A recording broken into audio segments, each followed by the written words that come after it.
Well, the Elden Ring DLC is causing quite a stir, not just because it's popular and big streamers are playing it and putting in insane marathons, but it's causing a stir because it doesn't have a great score on Steam. And this is driven by a discussion about difficulty. Is it too hard?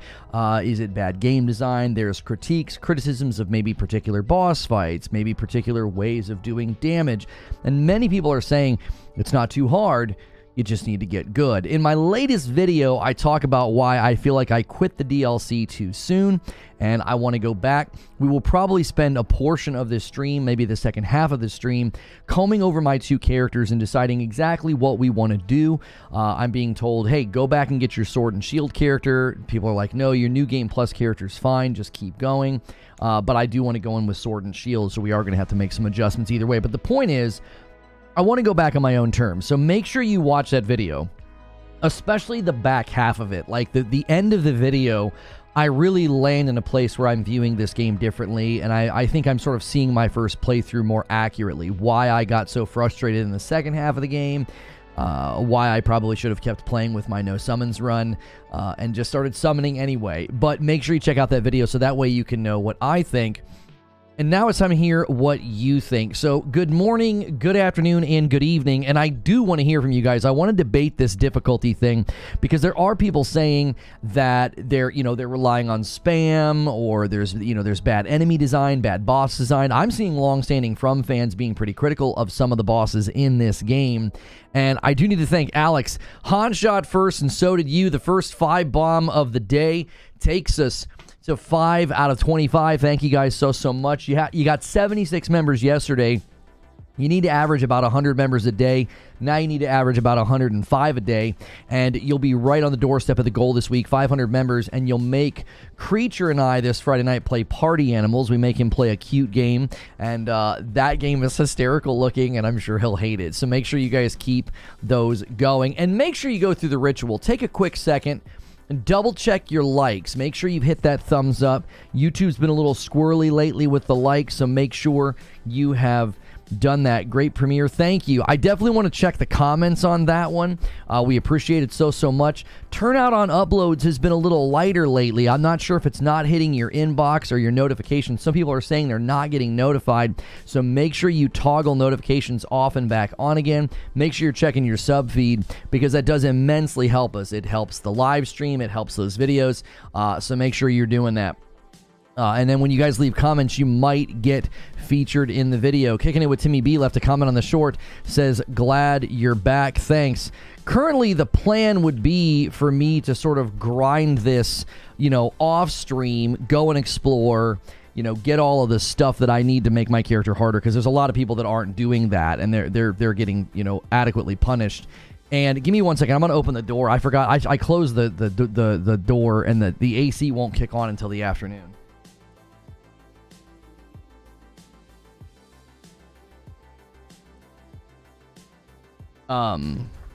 Gonna change his mind at Bale. And Sneaky Wolf of the 5 gifted members comes in and takes us to 10. Thank you so much, Sneaky Wolf and Alex, saying, hey, let's get this started. MTO left a comment on the video. If you guys go watch the video, go leave a comment, help that video out, helps me out, and then come back and discuss. MTO says, glad you're getting back into this. Give Liza P another shot down the road. Maybe the swamp monster can F off.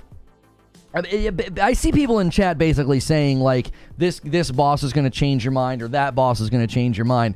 I'm coming at this with my own perspective now. My perspective is different. I don't care if I have to summon. I don't care if I have to bring people in co-op. I'm just trying to have a good time. And I think what I did in my first playthrough is I really ruined the second half of my playthrough. If I literally just would have said summoning is a part of the game, if a boss is just taking you to the cleaners, just summon. Just lower the difficulty a little bit by summoning and enjoy your run. And I looked at summoning as like, I was almost like I was disrespecting my own playthrough.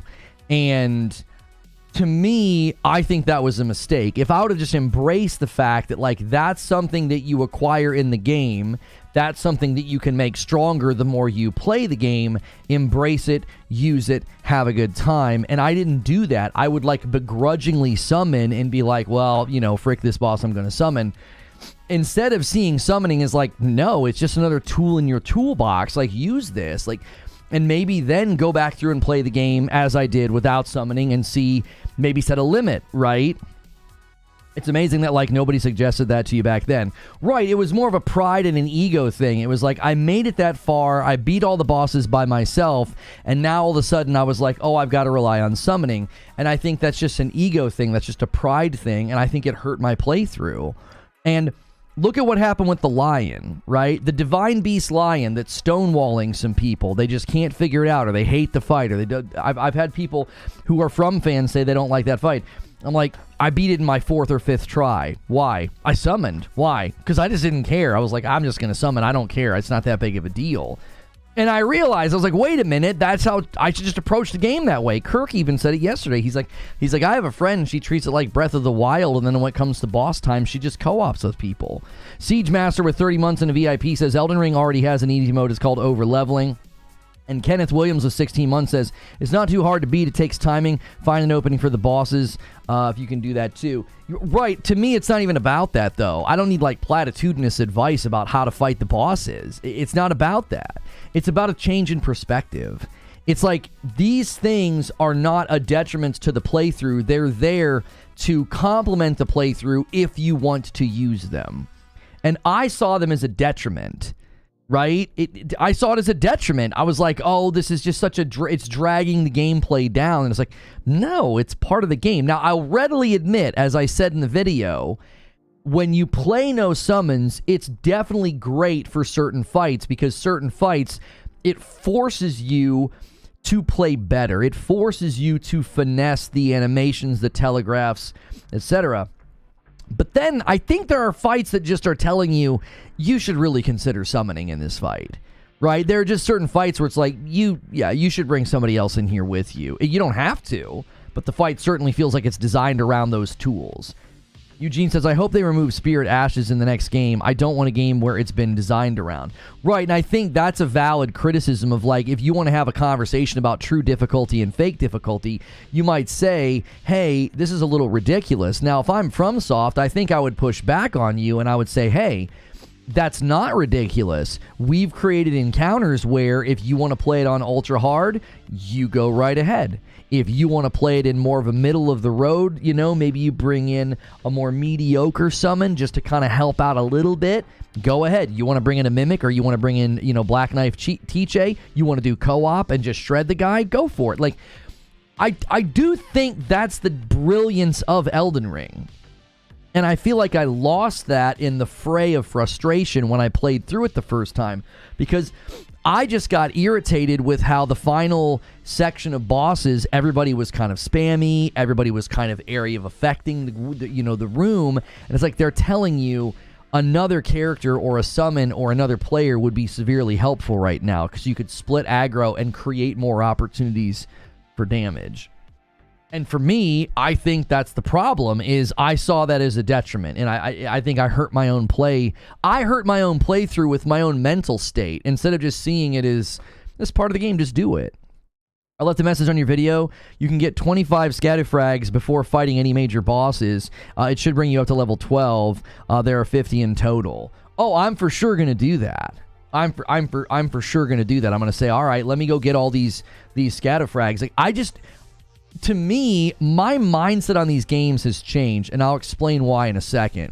Citizen JV left a comment on the video, said, even though I haven't played Elden Ring, if at all, this game is still absolutely amazing. And to be honest, I do like a challenge, but any Soulsborne games like Bloodborne, I knew that I had to take breaks from it because of how much the game would frustrate me. Then I would go back and finally finish it. The end result, an amazing experience. That happened with Sekiro for me in the final fight. It really did. In the final fight in Sekiro, I was like, it changed me. I was like, oh, we shouldn't have played this. We should have played something else. You know, there was plenty of reasons to I think differently, and I think I broke my own train of thought there. Oh, no, yeah, Sekiro. Yeah, Sekiro did that to me. Like, that final fight, I was like, we shouldn't have done this. I should have played something else. And sadly, I rushed through Sekiro because we were trying to get ready for Elden Ring. And that's another game I've wanted to replay. Joker Quinn with a gifted member. Thank you so much, taking us to 11 members on the day. Guys, let's get 14 more likes on the video really quick. Let's do it fast. We've only been streaming for about 10 minutes. Let's kind of break out. Shoot out of a cannon here. All you guys that are going and watching that video, the one where I said I quit too soon and you're leaving a comment, thank you. You're going to get featured on the video right now as a thank you. UK Gamer said, curse you, Lono. You may have convinced me to dive back into Elden Ring with the logic you just described, and my backlog is already bursting at the seams. Sorry. I'm sorry about that. It's like Final Fantasy VII Rebirth. After you beat Odin 8 times or more, the more regular WoW, he starts using a death move no matter what you do. Well, Revival Earnings Real mix that character. I ended up beating him 12 times. I mean, yeah, if you commit to fights like that, you really are, I think, changed by the challenge. Kirk says, Sekiro has no summoning mechanic and you beat it. I don't think you have anything else you need to prove at this point. This is what it is, Kirk. I'm so glad you said that. I'll read the comments in a moment. I'm so glad you said that. I think Sekiro filled me with a sense of pride, and I felt like Elden Ring insulted that. It was like, you want me to use a summons, or you've got co-op or whatever, and the fights were designed around, you know, if you're going to play by yourself, if you're going to play melee by yourself, you're going to get freaking punished. And I felt insulted. I felt like, come on, I want to be able to play this way. And so I started summoning Black Knife Tiche, and I started winning fights, and it didn't feel like I won the fight. So I came out of Sekiro standing tall, being like, you put me in a ring with somebody, you give me a sword, and I'm going to win. I'll figure it out. And Elden Ring's like, yeah, that's not really the game that we built. We didn't really build a game around that. If you want to play that way, go ahead, but it's going to be significantly harder. You're going to make things more challenging for yourself. So my own ego and pride, I'm not kidding you. I think it hurt my experience. It really did. I should have been like, hey man, I'm just trying to have a good time. Let's summon. Let's kill this boss. Let's move on. Gank says, just want to add some clarification on NPC and player summons. Summoning an NPC or a player adds a health multiplier on the boss. They get more health for each NPC or player summon. Yeah, sure. But the split aggro ganks, it just doesn't matter. It just doesn't matter. Yeah, they have extra health, and I get to land 4 and 5 free hits on some bosses before they even realize what's going on. They're like, what? Someone's hitting me in the back? Like, that's a huge, huge change. The ability just to run away. Just run away, heal, kind of watch, okay, get him Tiche, and then I dive back in. You can give him more health. It doesn't really, like, I'm telling you, summoning completely, I'm not saying it's like easy mode and I'm going to skate through the DLC. What I'm saying is, my attitude about it has changed to the point that it's like, I'm just going to use everything at my disposal, whether it's other players or summoning an NPC. It just, to me, I went in with the wrong mental state into the first Elden Ring, my first playthrough of Elden Ring, and I think I hurt my own experience because of my outlook. And it was like, if I would have just accepted that summoning was fine, I probably would have loved the end of the game because the bosses are cool. But instead, I got annoyed. You can heal your summons too? What? True SSJ Havoc says, check out my comment. Let's see. Get Sea-Dew Tree Blessing at least to 4 before Rolana. I think I'm already at like a +3. I already found a couple. I swear I'm at like a +3. I would summon Alibaba and the 40 Thieves if I could. I think it destroys the essence of the combat, so I can't get enjoyment out of it in my first runs. You know, Eugene, there was a time where I agreed with you, especially coming out of Sekiro, but now I'm just like, you know what? They designed amazing encounters, amazing environments. I want to experience this, and if the way to experience it is by lowering the difficulty, by being like, I'm going to summon, I'm going to play co-op, I'm okay with that. Oh, you left a comment on the video. All right, hang on. Marcus left a comment on the video. Said, I thought I noticed something when I saw every streamer trying to speed run or essentially waltz through the DLC by not taking the time to explore and find things. One thing's for sure. FromSoft just cut all these people with their pants down. There is a reason the tortoise beats the hare. Slow and steady wins every time. I definitely think there was a streamer culture, YouTube culture element. People wanted to be the first to get to a boss and to beat a boss, and what they did is they hurt their experience. You know what I'm saying? It's like, I think they hurt their experience. They're like, oh, I got to be the first. I got to get the first. I got to get the first kill. And it's like, okay, but you're not going to be very strong. And they're all getting their clocks cleaned. And it's like, they're walking right out of the main game where they can kill anything. It's like, nothing's a challenge for them over there. You're super strong. You're on whatever new game plus number. And then you go into the main game, and you go into the DLC, and you're like, oh, I got to get to the bosses first. I got to kill the bosses first. And this DLC is like, whoa there, buddy. You're going to have a really hard time if you do that.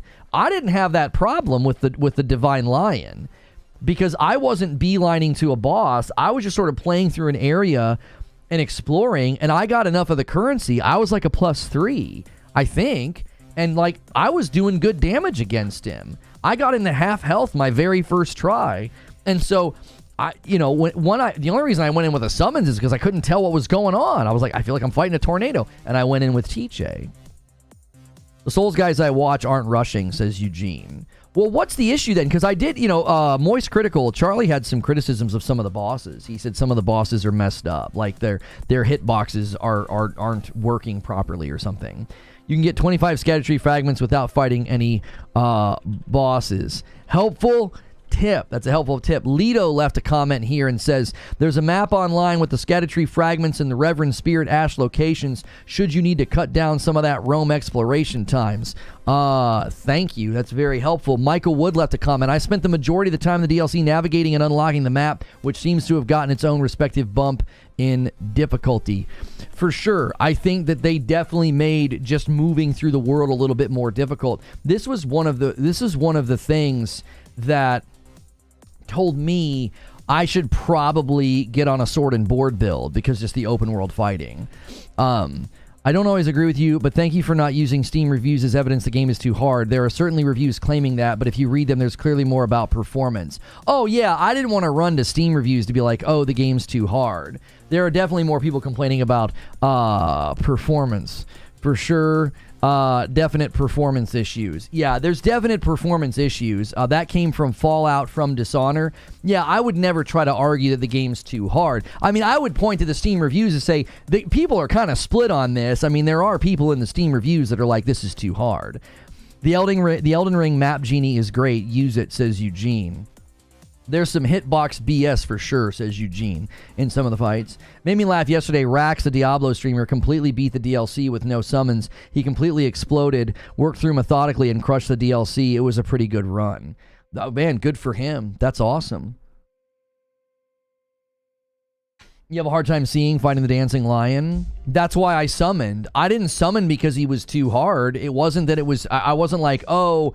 this is too hard. The attacks are too hard to dodge. It was like, I can't see what's going on. So I bring in TJ.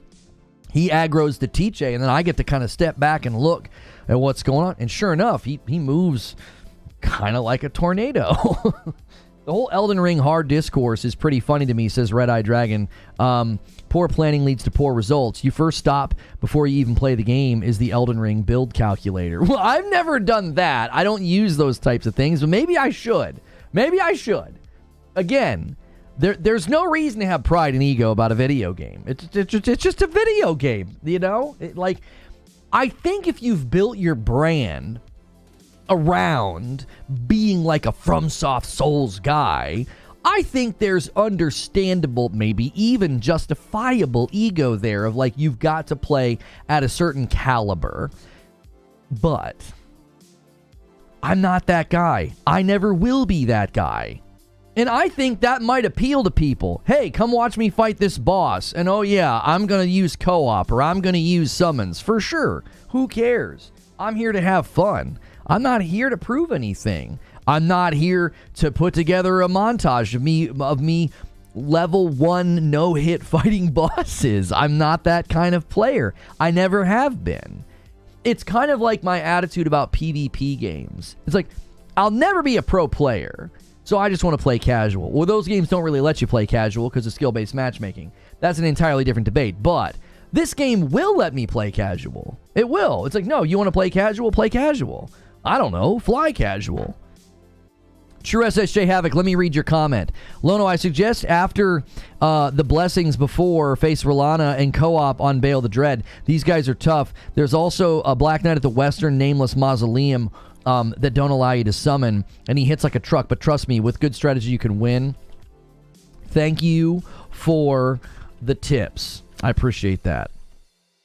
I appreciate that. This is why I want to go Sword and Shield. I want to go Sword and Shield. Because I want to be able to use that guard counter. I watched myself...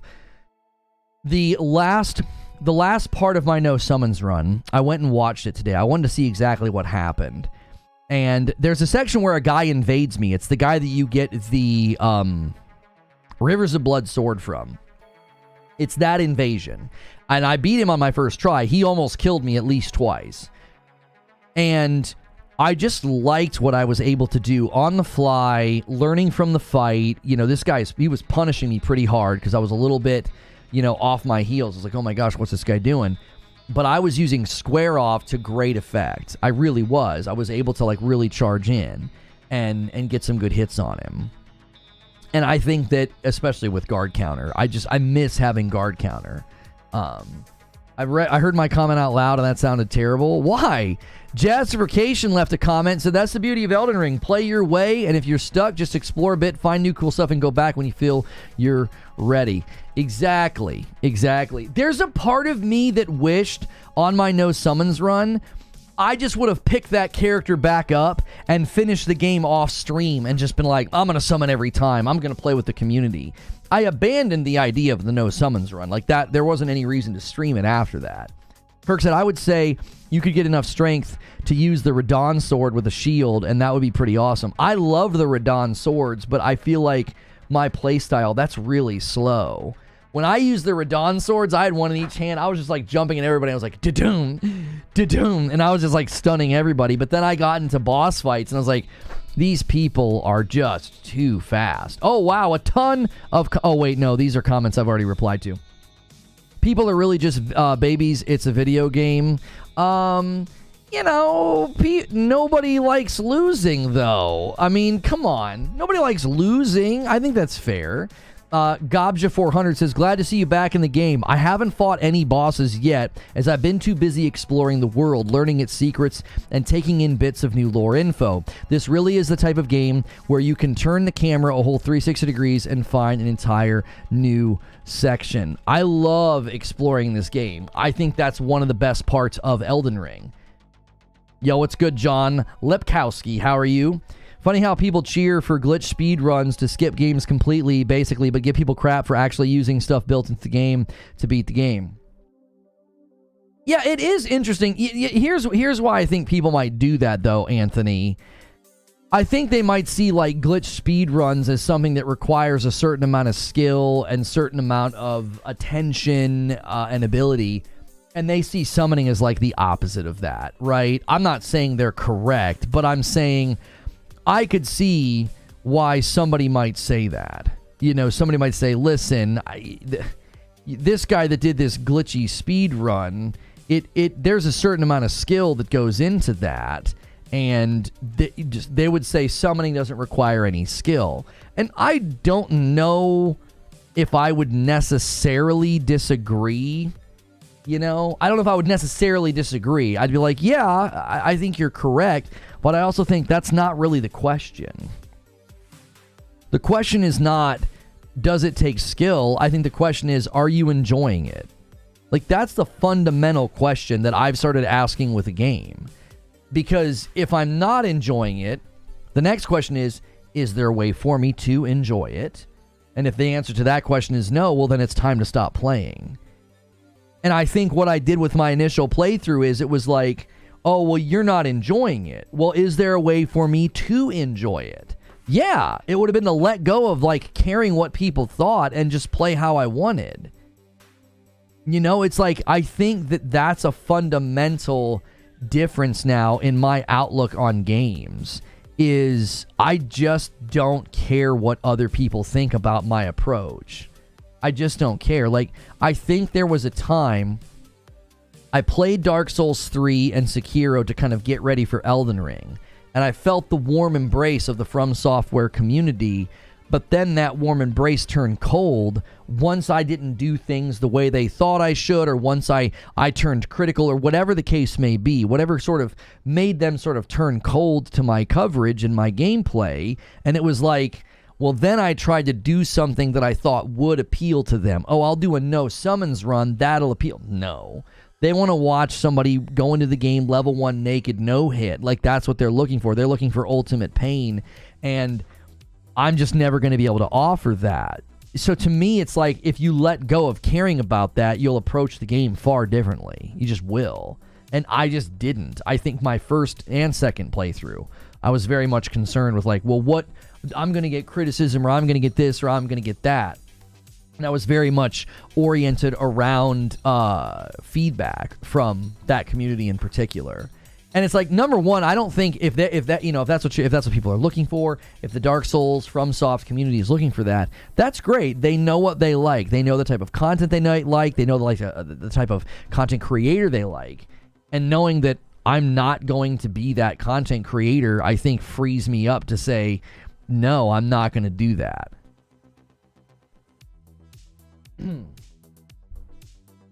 Jumping is huge. It literally turns off the bottom half of your hitbox. Yeah, there are a lot of area of effects things that looks like that happen in this now that require some jumping.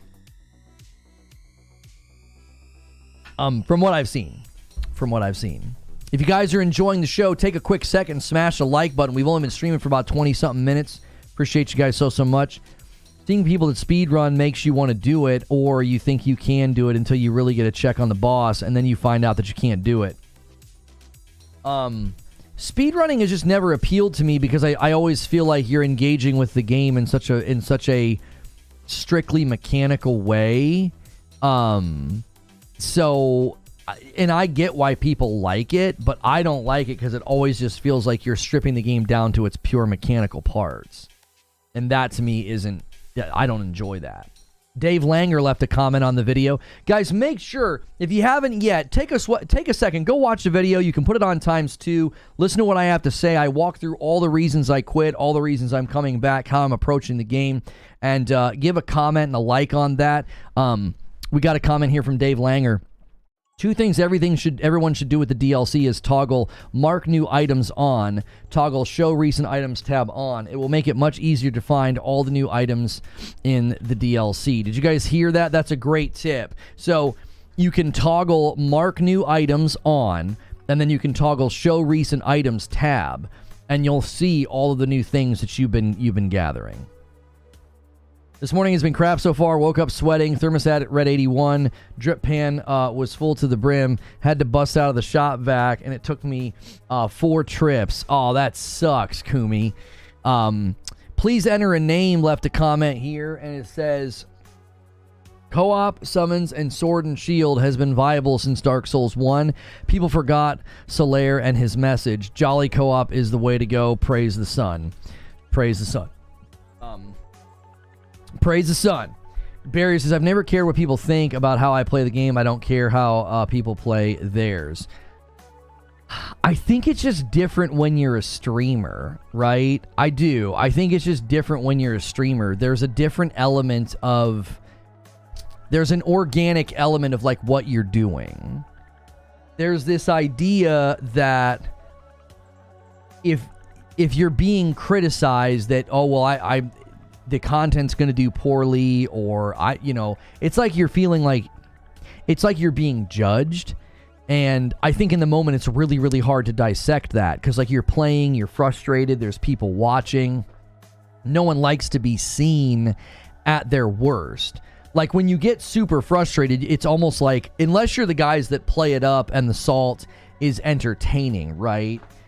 If you're not that, like, I feel like I'm a more non-entertaining salt player, like, if that makes sense. Like, I can make the salt funny for a little bit, but then eventually it's not funny. I'm genuinely irritated, and then I get more irritated because people are watching, And I know there are people that take genuine joy from that. They like seeing, they don't like me, and they like seeing me have a hard time. And that makes it worse. It's like, oh, I'm just feeding some weird, psychotic person's obsession with hating me. Like, Asmongold talked about this. He's like, it's really hard to stream a game when you're frustrated because there are people that genuinely hate you and they take joy from it, and they'll stoke the fire, they'll say stuff, they'll try to get you more agitated. And it's extremely difficult to dissect that in the moment and be like, it just doesn't matter. Who cares what these people think? Well, when you're really angry or you're really frustrated and your adrenaline's pumping from a really hard boss fight that you just failed right when they were about to die or whatever, it's really hard to think logically and to think clearly. But as we were discussing it yesterday, I was just like, and as I was writing the script for my upload, I was like, I really would have enjoyed this game more if I would have abandoned all those notions and just played however I wanted and been like, yeah, I'm going to summon, who cares? If I would have laughed and been like, this is, watch this, guys, watch me pull out Tiche. If I would have taken that and made it a matter of it being entertaining, I think it would have been better content. It would have been more enjoyable for the audience instead of watching me get irritated and like begrudgingly, almost like annoyed on, yeah, I'm gonna summon as like almost like a petulant child. Like I was like throwing a tantrum, like, yeah, I'm gonna summon, screw this boss. I don't think that's entertaining. But I can see all that now clearly disconnected from it, and I've done my own personal work, and I've, thought about different things and have continued to try to improve as a person. And I think that you are tested as much as your skill when you play a game like this. Sven says there's an entertainment factor you might have had to consider at that time as well, or added pressure to put on a show, which bucks against your own personal enjoyment. That was a whole other aspect of it for sure, Sven, because when you're new to the FromSoft community, I feel like I have to entertain them. I felt like I had to put on a good show for them, and I felt like I did that in Elden Ring, and then I got to the second half, and I felt very much, I was like, I can't give this community what they're going to want to see. I don't want to sit here and fight this boss 78 times. I'm just going to summon and get it over with. That's what I just started doing, and then I felt like, well, I'm not putting on a good show. The FromSoft guys are going to hate this. And, again, I think when you allow that to affect your outlook, it affects your enjoyment. I think it's affecting some of the way the streamers are playing because they're being driven by, oh man, I've got to get there first. I've got to beat this first, and it's harming their enjoyment.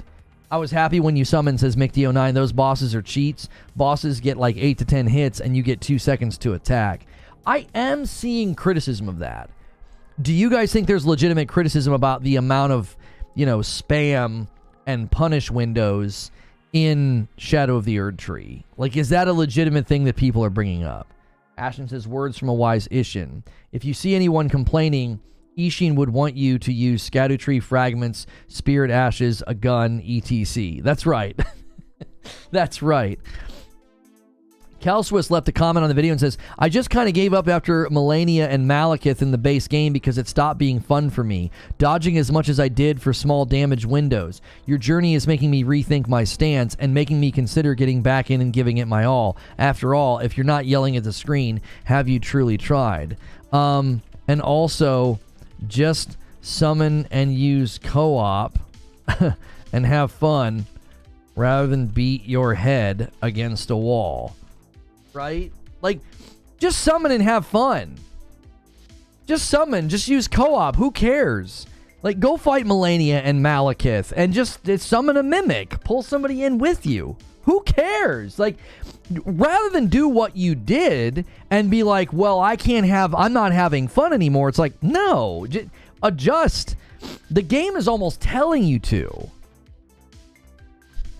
The game is almost telling you to adjust. It's like, what you're doing isn't working. Think of it this way. This is one of the things I think that maybe I missed during my first playthrough. All right. If you get to a boss and that boss is beating the tar out of you, all right, and you're like, oh, I'm not strong enough.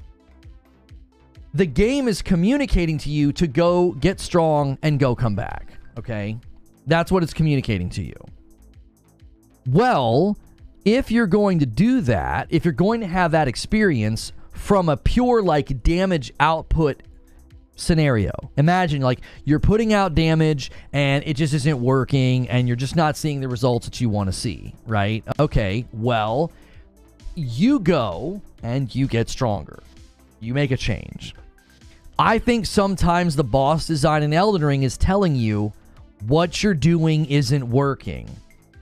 You know, we've seen the memes with Christian Bale from American Psycho, and he's like walking, and it's like me walking back to the boss for the 100th time, knowing I'm not going to change my strategy, right? And I just wonder if the lesson that I should have learned in some of those fights is this fight's basically communicating to you that if you're going to do no summons, melee only, it's going to be extra hard.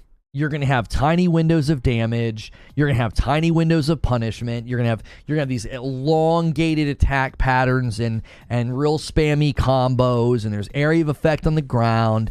It's like you need to make an adjustment. You have all these tools at your disposal and you're not using them. You know, why aren't you using them? Instead of seeing it as like, I'm supposed to come in here and fight this boss, and if I can't do it, then that's somehow a problem, which is basically what I was doing. Which is why summoning felt as if I was disrespecting my own playthrough. That's what it felt like. Nightfire says, congratulations, you've now become a hardcore FromSoftware guy. Seriously, I don't think there's a person who has played a FromSoftware Souls game who has not gone through this process. One of the things I love about From games is that they will beat you into taking a step back and changing your approach, or slowing and just dying a few times on a boss to learn its patterns. It's great that you are coming back on your own terms and in a better mindset now that you can really dig in and enjoy the game from a new perspective. I appreciate that. Thank you, Nightfire. Silent Spartan says, I'm glad you're coming back. Too good of a game to let your ego get in the way. Agreed. Reckless Gambit left a comment on the video. I bounced off of Elden Ring 3 times, but I have to admit that watching Asmongold adjust his intentions, and it inspired me to give it another shot. Glad to see you not given to the salt. Looking forward to your approach. I appreciate it. Guys, thank you so much for watching that video and leaving comments. This guy left a comment on my Dragon Age video. You only left Inquisition. I ignored everything you said. Inquisition is not the best example of Dragon Age Origins is. You should play that before having any opinion. Okay. I ignored what you said. Based on your bias as well. How's that feel? Well, based on your bias and based on your gaming experience, I ignored what you said. I think people criticize that stuff because original Souls games didn't have all this extra stuff. It was basically just you and your weapon, and it's also using extra stuff. Now it seems like cheating. But I saw somebody say that it's been like this since the very beginning. That there were fights in the earlier games that motivated you to do things that might be considered cheesy or whatever. Ashen says, Shadow of the Erdtree also gives you so many capstone gloveworts to let you use different summons for different situations. Lono, you even have shields in Shadow of the Erdtree that can attack and block at the same time. Maybe give you that shot. Maybe give that a shot. You may enjoy them. Yeah, maybe. Maybe. I love a sword and shield build. I really do. I went back and I watched some of my playthrough on that no summons run. I was like, man, that was such a fun fight. That was such a fun build. If you tried Dark Souls 3 recently, you might actually enjoy it more than Elden Ring. I think the thing that always annoys me when I go back to the older Souls games is the run back. Like, Elden Ring removed the run back. They're like, oh, the boss beat you? No worries. Come right here. Come right back. And I think that is an element of games that I didn't like. Like, I watched when I tried to go back to Demon Souls, and I did like my third or fourth run back on that dragon area, and I was like, I'm done. I don't like this. It just, that to me doesn't, this is why I remember playing through Dark Souls 3, and I remember guys being like, you don't have to fight everybody. They're like, just run past them. And I was like, what? And they're like, yeah, just run past them. So there were a couple of times I died, and I would fight everybody on the way back to the boss. And From fans were like, what are you doing? I'm like, just run back. Just run past all these idiots. And I was like, huh? So I would do that. And sure enough, I was like, oh. And I was like, well, then what's the point? What's the point? A $2 super chat from Desmise. FromSoft games condition you to endure, adapt, and overcome. Thank you so much. I actually have shirts that say that from a t-shirt company we used to work with. Well, I've been telling people to stop crying about the DLC. It's hard because it's to test your mettle against the tide, so put your big point bands on and fight, says Philip. Do you guys think they did really, especially based on what was just said about the who was it that said it? Ashen Hollow says they gave you so many glove warts. Do you think they set this up so that if you're very much antagonistic to summons, you're going to regret that attitude? I remember you running back to the Tower Knight and Demon Souls remake. Yeah, that was a different playthrough. That was one that somebody, like, there was a time where you could pick a certain member tier and make me play a game. I forget when we did that. I miss the runbacks. I wish they were still a thing. I mean, you could do your own. Just don't go back. Just go back to the Site of Grace instead of the little. Oh, I guess sometimes the Site of Grace is right there anyway. But a lot of times the statue's like the thing that you're spawning on. Eugene says, Souls games have always had NPC and co-op summons. The Spirit Ashes are the new thing. You need to be more... Oh, he needs to be more precise in his language. Okay, now I understand what you're saying. Guys, if you're enjoying the show, take a quick second and smack the like button. Let's get 200 likes. We already have 180 likes. That's amazing. We're only 40 minutes into the show. We've already got 11 members. Listen now, if you want to make a creature play that animal game, what is it, Animal Party? Oh my gosh, please, we've got to hit that goal. We missed it last week, and you didn't make Hilly and I play the what is it, the frickin' Tree Sentinel. But this week you can make creatures show up on Friday night and play Animal Party with me. It'll be hilarious. We got to hit about 100 members a day to do it. So we're off to a good start. Already 11 members. Thank you to the folks that have already gifted some members. No way they gave you tons of upgrade materials in general. To contextualize my comment I left on the video, I was crying about how hard bosses were. I just literally felt like my time was better spent on my backlog than dealing with something cheap. I mean, there are definitely people who are longtime FromSoft fans that are looking at this DLC and saying they don't like some of the design choices. And that's why I just asked the question. It sounds to me like they're really anticipating you summoning. It's like you got your weapon, you got your ashes, and you got summoning. And people are like, I don't want to summon. Animal Party, not Animal Crossing. Yeah, Animal Party. It's like the free, it's like a Game Pass game where you run around as like ragdoll animals. Like, I look at this DLC and I'm like, I wonder if they really thought, oh, all you guys that think summoning is lame and summoning is easy mode and you don't want to summon, okay. All right, well, we're going to design bosses that are really going to make you question that choice.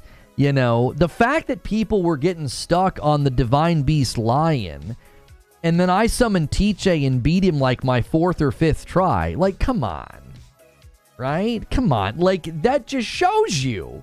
It's like the minute you summon it, changed the whole fight. And these people are going to sit here and they're going to bang their head against the wall and they're going to fight that lion, 25 times because they don't want to summon. And it's like, I'm to the point where I don't care about that. I mean, if you're going for that, if that's a matter of pride for you, you want to fight every boss in this DLC no summons, man, then you go right ahead. Be sure to use crafting. Cannot stress that enough, how awesome and helpful it is. If they just keep pushing Spirit Ash type things in later games, I'll probably just skip them, says Eugene. Lono in FromSoft games. I'm not summoning, I'm not paying attention to the story, and I'm not doing much side quests. I'm just here to kill and be out. Yeah, I felt like on my first playthrough, I did a lot of the side quests. I don't know how you pay attention to the story. There's almost no story at all. I mean, if you want me to read, like, item descriptions, that's just not going to happen. Hilly says, I love today's video. I think your change of heart is really good. Elden Ring is my first Souls game, and I have a couple of characters on PC and one on Xbox. I played a lot with my Thursday night buddy, and he is a very good Souls player. I said early on, is doing it this way cheese. His answer opened my eyes a while ago. The whole game is cheese. The bosses cheese the most with spam and AoE. He said if you grind, summon, or shoot arrows through a window, you are using stuff in the game and whatever it takes. Yeah, I definitely think that's right. Yeah, the boss is cheese. Like, the whole game is cheese. What do you mean? Like, this guy's going to jump all the way across the arena, and he's going to slam the ground. He's going to cover it in lava, and then the lava's going to explode, you know, and then a horse is going to fall out of the sky. Like, it's like, the whole game is cheese, you know? Go ahead. Cheese it up, right? I'm canceling my membership. No story. No story. Oh, come on. The story is almost non-existent, Ash, and you've got to super duper pay attention to get any of the elements of the story. I googled the timeline for the game lore. It was hard to follow. Right, come on. You hardcore guys get on Reddit and you're like reading, you know, you worship at the altar of Miyazaki and you read everything and you piece it all together. Buddy, I'm running around killing stuff. I don't have time to do a research project into who's this brother of this sister and their dad was a what, and then they married a hippo and then he died and then his bones turned into people and those people are now down on the western shores and the western shores are full of them because nobody actually knows why the sunlight doesn't destroy them. It's like, what the frick? Like, I don't know what any of this means. I don't have time for any of this, bro. I'm just trying to run around and kill stuff, you know? You don't think there'll be an Elden Ring 2? I don't know. I don't know. They might be inclined to do a sequel, you know? They might be inclined to do a sequel. Elden Ring has better expo than Dark Souls, though. Oh, I mean, I don't disagree with that. I think the story elements were cool. For Creature and Lono, I just played that on Friday with Hilly. Gritter says, I don't think there'll be an Elden Ring 3 either. I think you meant to say 2, Gritter. Bryce's3310 says, you've inspired me to pick up Elden Ring again. I'm nowhere near tackling the DLC, but maybe this time I will topple the stupid fire giant that I am stuck on. Co-op it up, my friend. Get some people in there, dude. Co-op it up. Bring some folks in. You know, don't beat your head against the wall. Whoop that fire giant. Bring in some buds. That's what I say. That's what I say. I say bring in some buds. FromSoft love making new ideas, meaning new games. You're saying that as they made Dark Souls 1, 2, and 3. Like, I mean, you might be right that now they're more inclined to not make sequels, but come on. Their story... You have to read everything, and the same thing on Doom Eternal. The story is there, but once again, gameplay comes first. The bosses were supposed to be insanely hard to add replayability and make optional builds also struggle so that people who beat it feel more accomplished.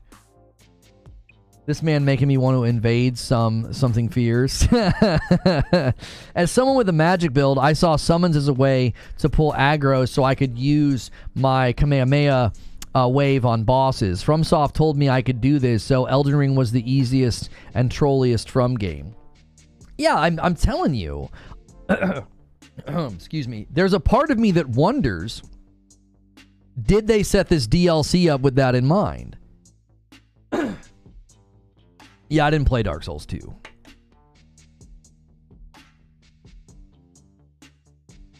To be fair, Miyazaki didn't make Dark Souls 2. Oh, I see what you're saying. Silent Spartan with 9 months in a VIP. I highly recommend you not worry about doing the legacy dungeons. You can access most of the map without beating a boss. Thank you, Silent Spartan, for 9 months of membership. Thank you guys so much for tuning in. Thank you to everybody who hit the like button. And thank you to everybody who continues your membership and gives membership. Y'all are the best. The sense of discovery is amazing in Elden Ring, says MGene. I went down a well... that I landed up on a long quest with a dope black katana and some nice waterfall views along the way. Yeah, I think environmentally, I was jealous. Like, I saw clips of people, like, first getting into the game, and I was like, oh, I love that aspect of these games. I do. I love exploring. I love going into every nook and cranny. I kind of like getting jumped by a guy who's tucked away in a nook. It's like, you mother... Like, there's just that part of the game that, you feel like it's messing with you. I hate it, but I think it's charming. The thing that I disliked the most, I think, was my own fault in my first playthrough. I should have just accepted that the game was built around you using certain tools and certain things. I don't think I'll ever understand the gatekeeping with gaming, says Suede. I played games for fun, period. Unless I'm affecting how you play or your experience, why do you care so much what I'm doing?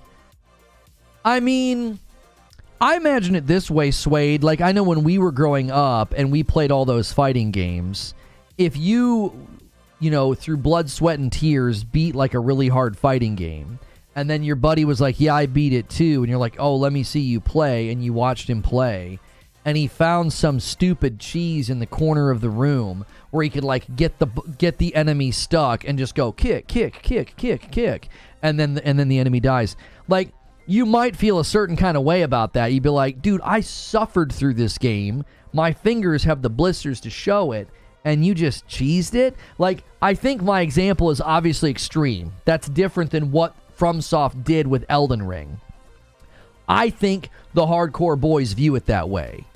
They view it through a very narrow lens. They're like, if you use those things, it's cheesy. You're not actually fighting the boss. And my pushback is, they put it in the game.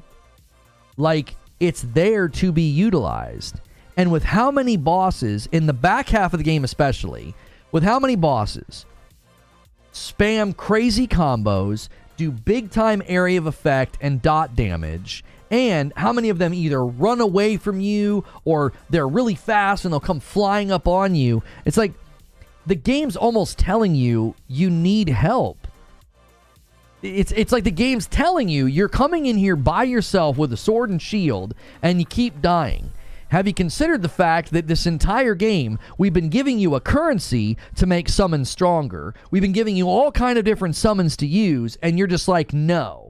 Like, go to that menu. Go to the part of your inventory where the summons are hanging out. There's a ridiculous amount of them. It's a huge part of the game. They quite literally did that, and I think late-stage bosses were designed to push you to think about that and to consider it. My pushback is the bosses do cheesy stuff. Yeah, when you literally have bosses animation cancel because you want to heal, you can frick all the way off with your elitism. Seriously. When you have bosses that are like, all right, I'm going to wind up, and you're like, oh, here's my opportunity to heal, and they're like, God, no, you don't, and they like all of a sudden, you know, they break their animations to stop you from healing. You can get out of here with your elitism. The game cheats. I mean, I'm kidding, but you know what I'm saying. It's like, they literally designed the bosses to be cheesy. They're telling you, hey, man, be cheesy. The game's cheesy, dude. I'll stay saying no on initial fights. I was wondering, hey, how are you, Brittany Funfetti? I haven't seen you in a while. I was wondering if that's what we would do, is like, I would explore the game in my off-stream time in the evenings, just explore, just enjoy the world, and get the currency to level my character up, and then get to boss fights, and then do the boss fights with you guys like on a Friday or something. And if we would say, you know, first 10 attempts, no summons, let's just see how it goes, right? That just removes all pressure. It's like, you're just doing this to see how it goes. See if you can bag this guy without summoning. And then after 10 attempts, be like, all right, it's time to summon, you know?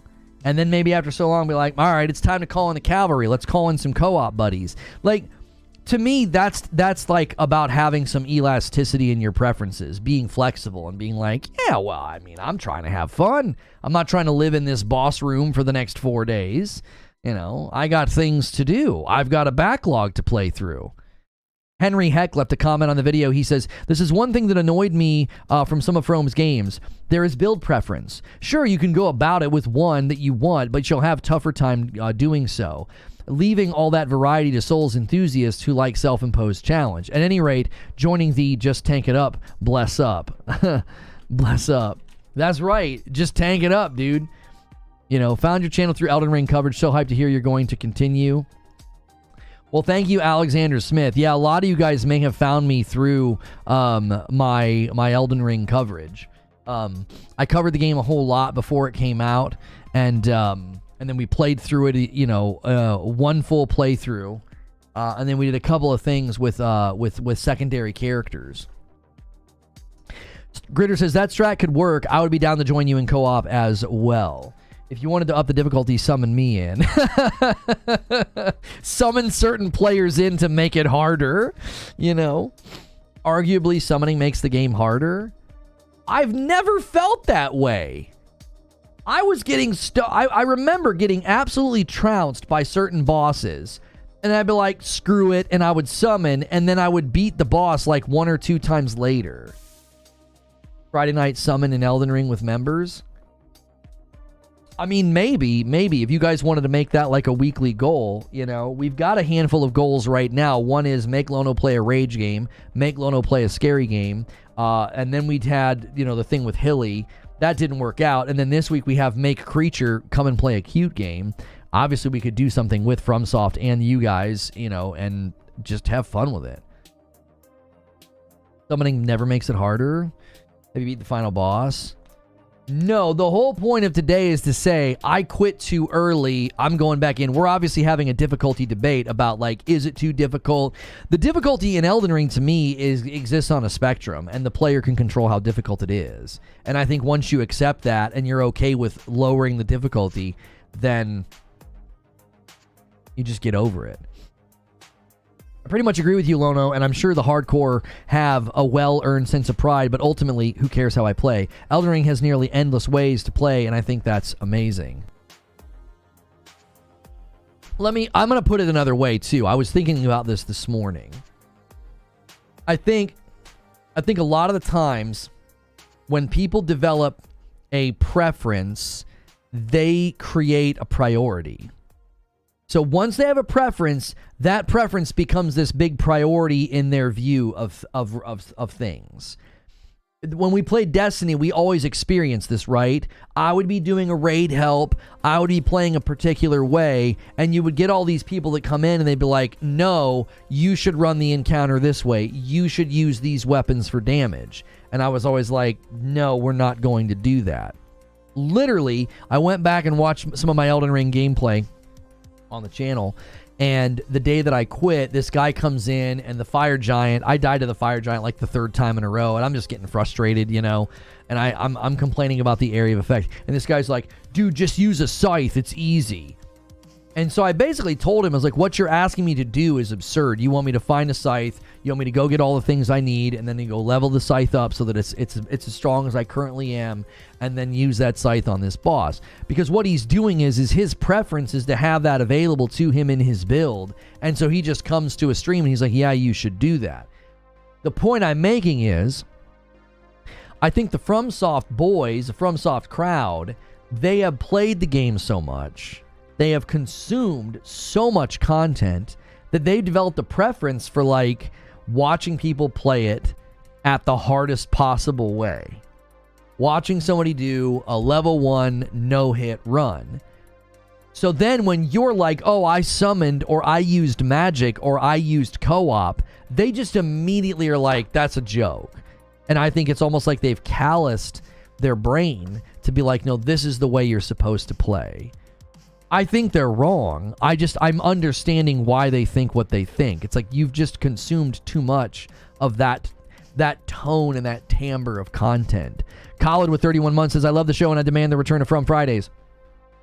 From Fridays could certainly return with just boss fights in general from the DLC. I think that could be really fun. Like every week I work towards fighting a new boss, and then I fight the boss with you guys on stream.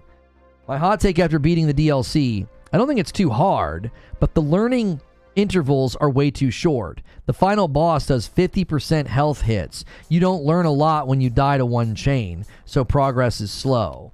I love that feedback from somebody who's beat it, because that's something I've talked about in other instances where if you're gonna stun lock me, like there's a lot of stun lock in this DLC from what I've been told. People have said, oh yeah, you get stunned a lot. If you're gonna stun lock me and you're going to hit me once and then hit me like 6 more tries and I have no say in the matter, then just freaking kill me. Like, don't even give me the delusion or the illusion of like, oh, you've got a shot. It's like, no, I don't. You swing and spin 6 or 7 times in a row. And if you catch me with the first one, you're going to catch me with all the rest. You know? Just kill me in one hit then. What's with all the ceremony about it, right? And I've said that before, Stefan, is that there's no lesson to be learned. I said that with the swamp monster and Lies of P. I said, he starts slamming the ground. I can't see what's happening because of the camera and the enemy. And then I'm dead 2 seconds later. It's like, I don't know what happened. There's no lesson. There's no, oh, like you guys will hear me say it out loud. I'm like, oh, that's a fake. Oh, that's a delay. Oh, that's a double. Oh, that's a triple. Like, I'm trying to memorize, okay, that's a triple, so he's going to swing a third time. Or, oh, that's a fake out, meaning he's going to pull back and wait, you know, or sometimes I'll say delay. So what I'm doing is I'm trying to figure out what I need to do. Well, there's no lesson if the enemy's just like, click, click, boom, and you're like, oh, huh, I'm dead? Oh, okay. Missed time to dodge, and you killed me. Yeah, you got to grab me, throw me, and then impale me, and now I'm dead, right? Obviously, I'm being hyperbolic, but like to me, I resonate with that. I'm like, where's the lesson? What adjustment am I supposed to make? Oh, don't get hit. Oh, thank you. Like, oh, thank you. Something you didn't mention is that using summons and playing online is like making a deal with Destiny, because don't forget, you can summon players to help you. Other players can come free to attack you. Well, not if you summon in a boss fight, they can't.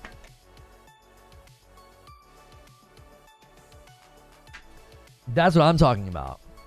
Obviously, if you summon in the open world, sure, you can get attacked by other players. I kind of wish that wasn't the reality. I wish you could just have a pure co-op experience, but it is what it is. I've not been hitting 2 hits by anything. I mean, he was talking about the final boss.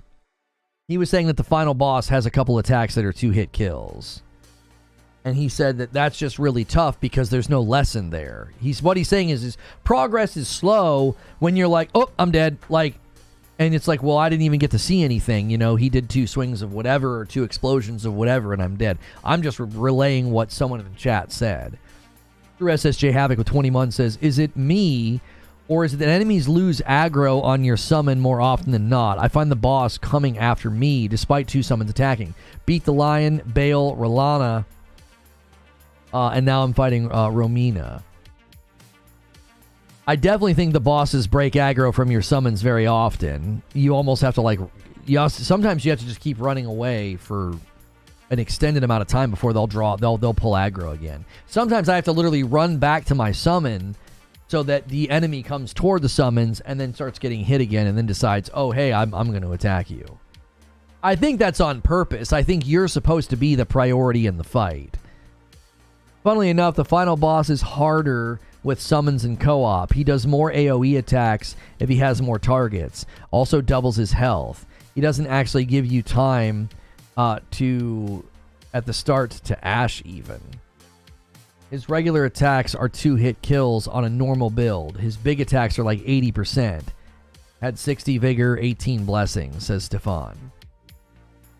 I don't think every game DLC has to necessarily be made to appeal to a large group of people, especially since there seems to be a portion of players that this does appeal to.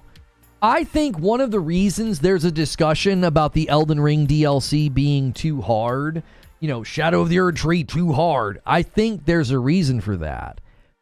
I think Elden Ring hit the broadest audience of any FromSoft game ever, historically. And I think because of that, I think there's a lot of people in the mix that had no idea it was going to go this way. Like, if you go to Twitter and you read the commentary on this, you see people that are like, what did people expect? What did people expect? Like, this is a FromSoft DLC. This is a FromSoft DLC. What did people expect? And it's like, I think a lot of people didn't know what to expect. They've never been here before. Right? A lot of these people didn't play Dark Souls 3 when the DLC came in and smacked you in the mouth. They didn't play Sekiro. They didn't play any of these games. I think there are a ton of people in the mix that Elden Ring was their first FromSoftware game, and I think because of that, they had no idea. They're like, yo, I put the work in. My character is strong. I'm ready. I beat Moog. You got to think about the people that can even go into the DLC, right? They beat Moog, for crying out loud. Now, they might have co-opted Moog like I did, and it made Moog a joke, but I think there's a ton of people in the mix that they're like, this is my first FromSoftware game, and this DLC is too hard, because they did not expect what happened. I also don't think people are paying attention to the mechanic. I think it's like a compounding problem. You have people that have never played a FromSoftware game before, but then they're not paying attention to the mechanic, and they're like, I'm really strong, what's the big deal? I don't understand what's happening. It's like, you're not strong in this area. You got to go get materials if you want to be strong in this area. They've not been hardened by the despair, and it shows. Elden Ring was super accessible. People kind of breezed it with OP things, and now they're getting their teeth kicked in. That's exactly right. It's kind of like how, like when I played through, I'm imagining somebody playing through on New Game Plus. When I went through New Game Plus for my very first try, it was a joke. And it was funny, but it wasn't necessarily fun. I ran up to Radon and like jump attacked him 2 or 3 times, and he died. And I was like, okay. I was like, is this what I'm going to do for the rest of the game? Just go through and embarrass the enemy to the point that they don't even get to do anything? That's not entertaining. And I wonder how many people did that. You know, how many people played through on New Game Plus and thought, this is awesome, I'm super strong, and they completely lost their teeth. Like, they don't have any bite anymore. I was rusty. I went back and fought an Evergoal knight like the night before, and he was busting me up. I was like, oh my gosh, I'm so out of practice. 36 months from Lightleaf. That's 3 whole years. 3 years, let's go. Wild time flies. In total now, over 6 years, part of this awesome community. Thank you so much, Lightleaf. That's a long time. Eugene says, so far, I'm not finding it significantly more difficult than the late game Elden Ring on my first run. But you're engaging with the mechanic to make yourself stronger, correct? I think there are people that are not doing that. They just expected to run in here and crap on everything because that's what they've been doing. And they're also not engaging with the mechanic to make themselves stronger. So it's like it's a double whammy. They're rusty. They expected to be super strong. They're not. Oh, and by the way, they're also not doing any of the things that would make them stronger.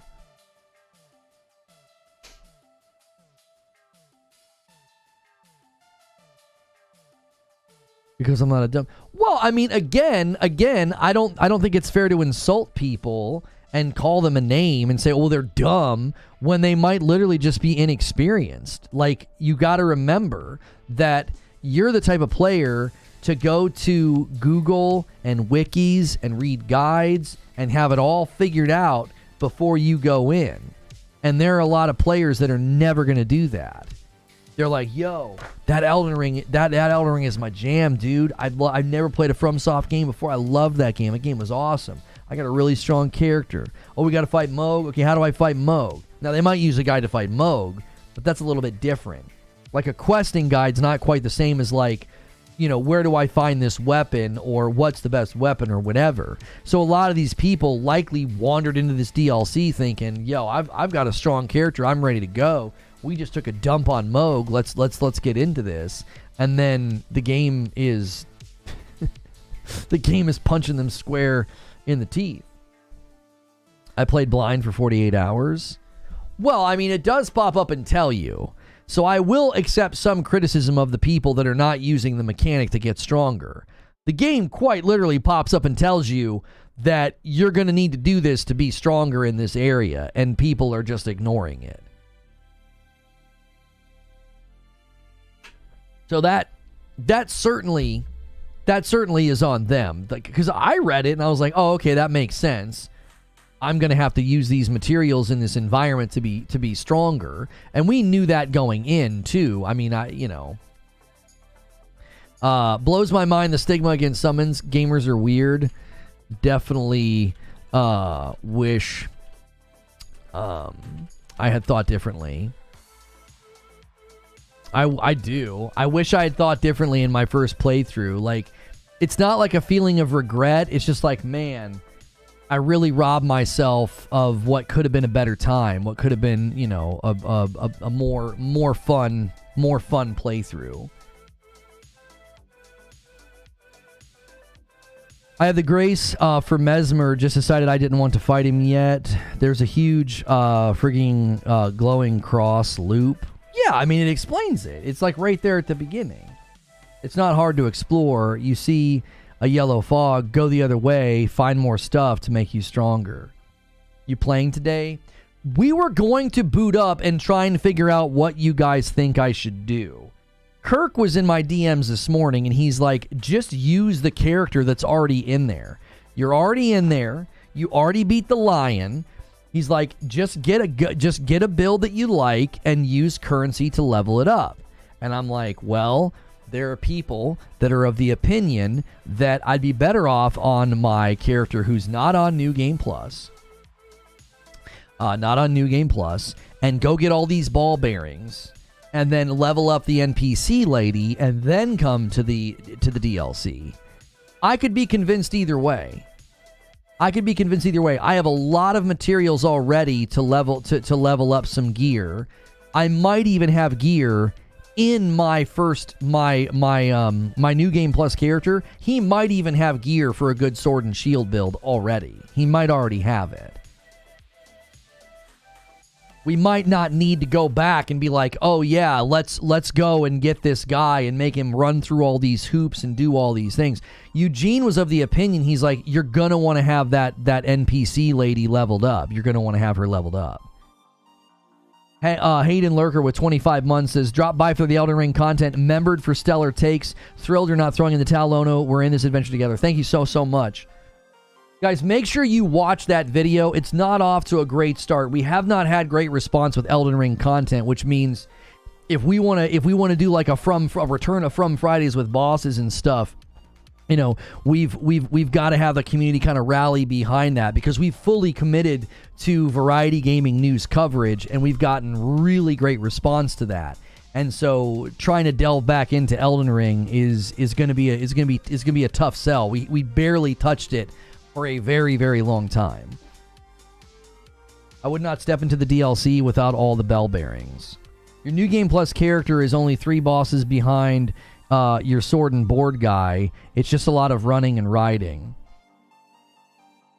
You won't be able to easily try weapons and new weapons that are so good. I'm missing a lot of bells too. I need to go back and find them. That's kind of annoying.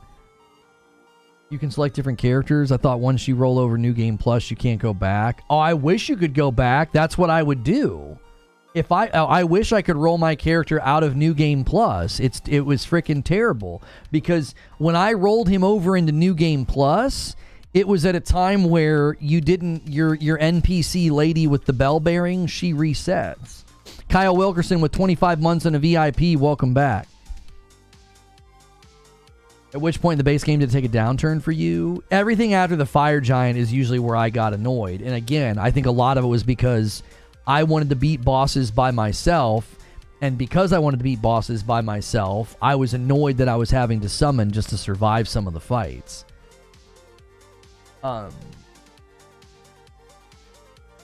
You see that, by the way, for farming tiers and seeds? I'm not sure what you're talking about.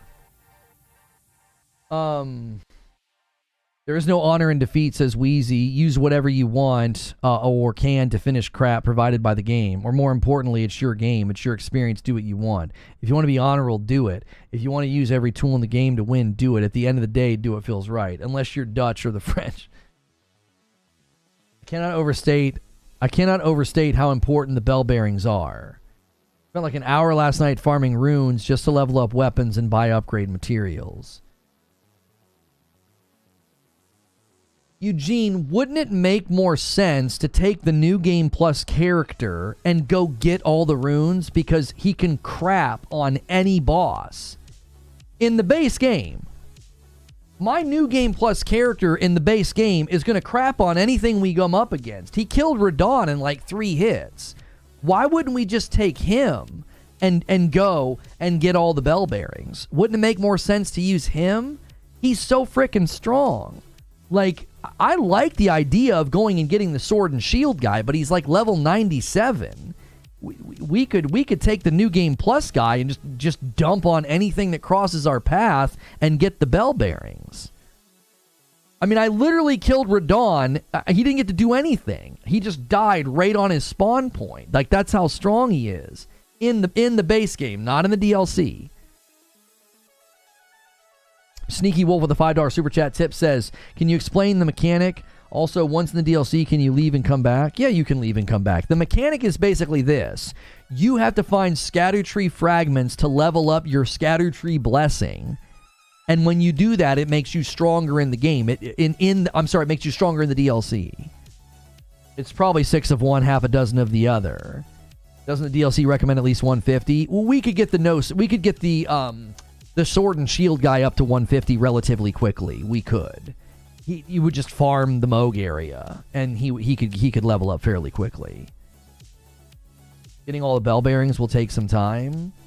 Right, I was just going to use guides, Trill. I was literally just going to pull up a guide, sit on my couch, and go get all the bell bearings. And I think that would be much easier to do with the New Game Plus guy. Because the New Game Plus guy can go back into the base game and, like, nothing's a challenge for him. He kills everything super fast. Because New Game Plus is like, it's a joke. It's like nothing's really hard. It's basically a victory tour, like your first New Game Plus. Like, nothing really challenges you. Your New Game Plus character probably has more talismans and items, but his world is farther behind. We'd have to boot it up and see where he can go. I feel like we could easily go get all the bell bearings with him and fight bosses and beat bosses way faster with him instead of resetting with the sword and shield guy.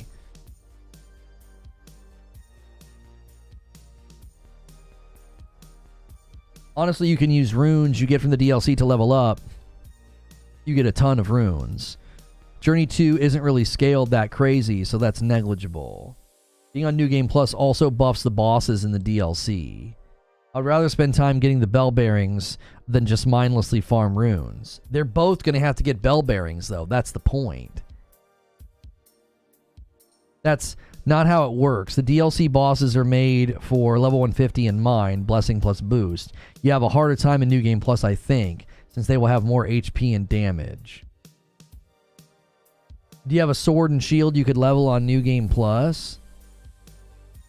I mean, we'll have to check and see. I don't even know if my capture card is working. It's not. I'll have to reboot it.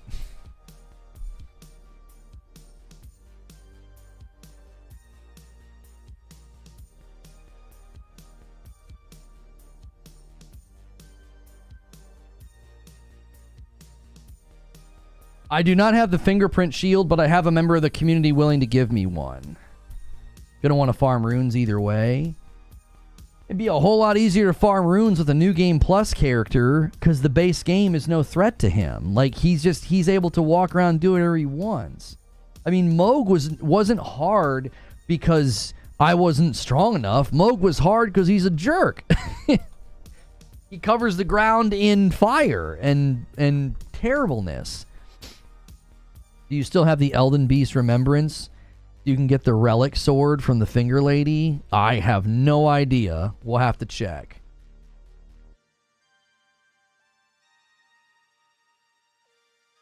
You can play, if you play the New Game Plus character, the game expects you to have the damage and the resistant materials from the first DLC playthrough. What? So you're saying that the DLC is going to anticipate me being stronger because I'm on New Game Plus? Is that what you're saying? If they expect you to be at 150 and everything else is Scattertree based, then my New Game Plus character will be fine. You get a lot more runes in the New Game Plus cycles, much more runes, but it will make the DLC harder. Do we have any idea by how much it will make it harder? You will always be behind. The sword and board character hasn't beat the game, though. That's the point. The sword and shield guy is at the fire giant, so he's not going to be that strong either. He's going to face the same problem. I mean, again, we could farm him up to 150, but he's not going to have any of the talismans. His gear pool is going to be incredibly shallow. New Game Plus is not that big of a deal. It's like 10%. Yeah, if we're summoning and we're bringing in co-op characters, I'm not that concerned.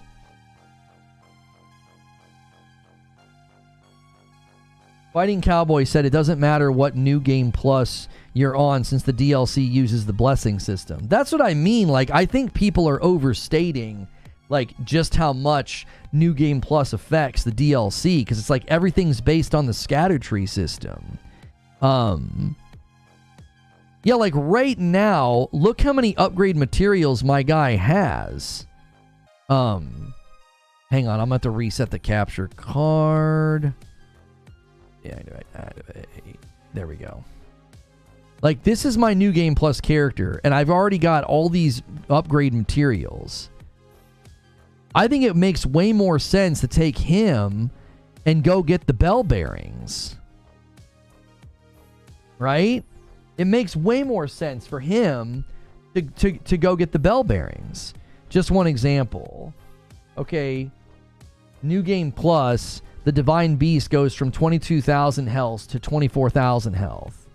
Yeah, I mean, that's not going to make that big of a deal. That's nothing.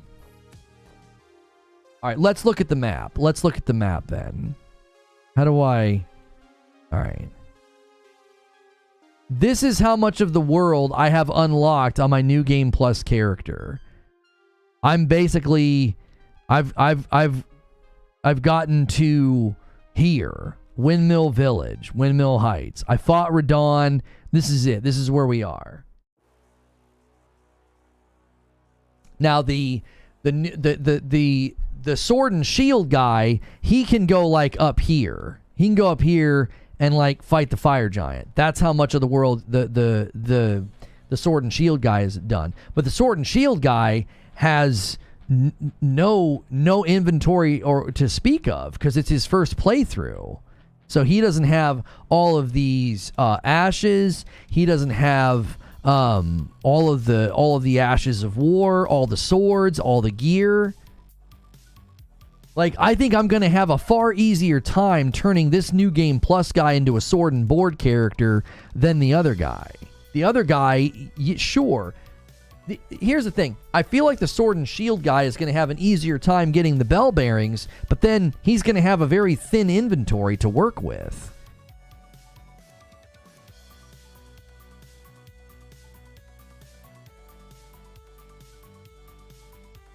We're choosing between two things. We're choosing between, a guy that's going to have to retraverse areas, but he has way more items, way more talismans, way more swords, gear, etc.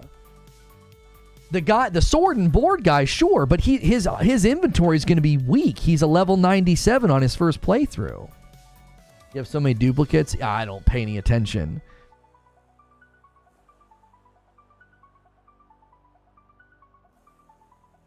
Go to the round table to see your bell options before you go hunting.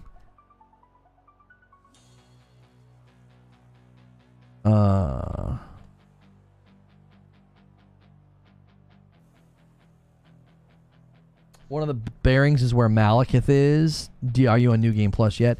This character that I'm on right here with the twin blades, he's on New Game Plus. Gritter with a 5 spot says, if you've never turned in the Elden Ring Remembrance, please do so and get the Relic Sword. It's one of the best victory lap weapons of all time. If I go to my inventory and I go to my runes, I have the Dancing Lion one. I probably used all of them because back then I didn't care. Back then I didn't care. I was going over into New Game Plus, and what's the name of the sword? I don't think I purchased it. What's it called? Relic Sword level? I don't even know what that is.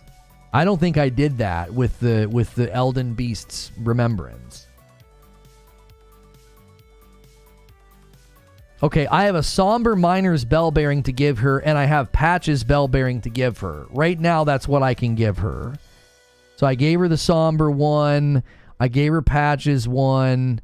Bell bearing shop 2.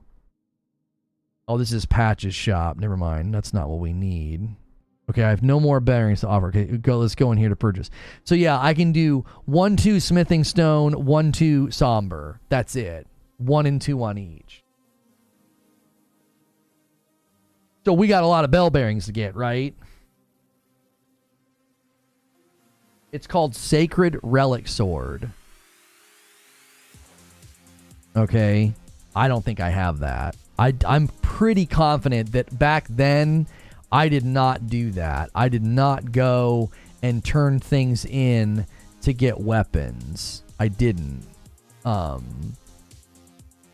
then, we were trying to get me as strong as possible, I think, because we were just trying to go over into... we were just trying to get over into New Game Plus. We didn't care. I didn't care about any of that stuff. We were also focused on a bleed build. We were like, let's go over into bleed, and that'll be really fun, because everybody kept talking about this amazing bleed build, and I was like, oh, let's try that out. So we basically rolled over into New Game Plus, and that's what I did. I went and got everything needed for that. I remember we went and fought some guy at a church. We did all kinds of stuff to ensure that I could do that build. Yeah, I don't have it.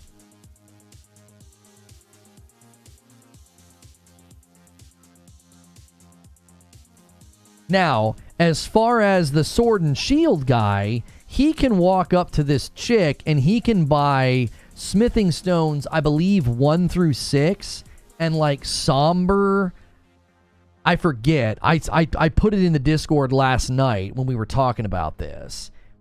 He's in a better spot, but not by much. Honestly, he's in a better spot, but not by much.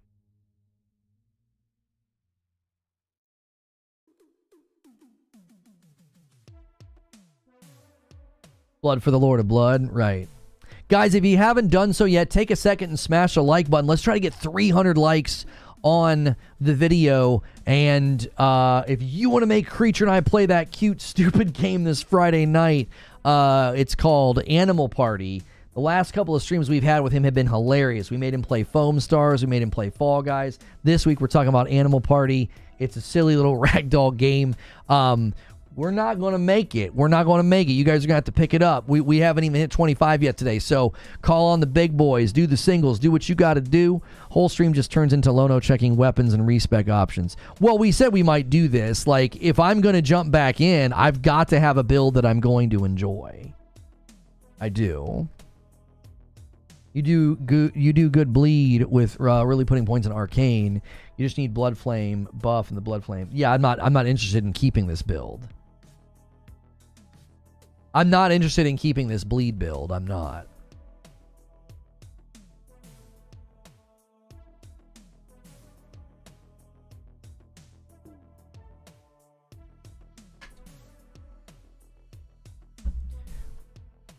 Lone Wolf with a gifted. Thank you so much. Taking us to 12. That's the halfway point. He says, come on, boys.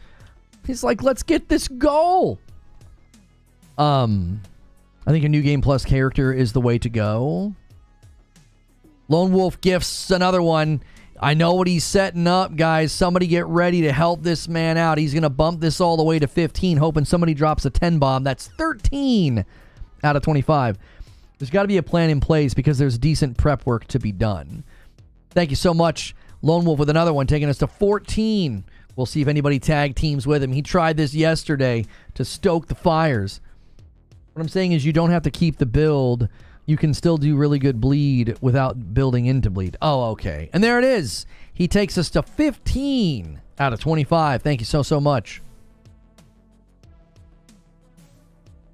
Try a faith build. I don't need suggestions on builds. We're not doing that. We're going to get lost in the weeds if that's what this turns into. Everybody's going to be saying what they think is the best build. No, we're going sword and shield.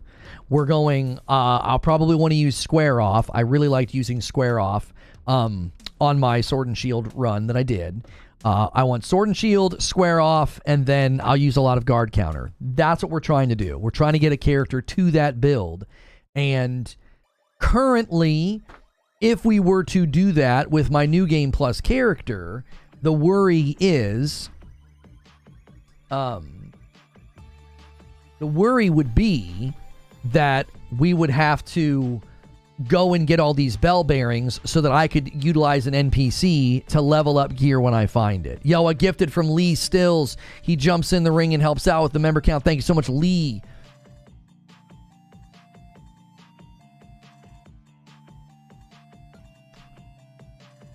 It's party animal, not animal party. Party animals. Yeah, it looks like gang beast. Sorry, party animals, not animal party. Basically a paladin. Right.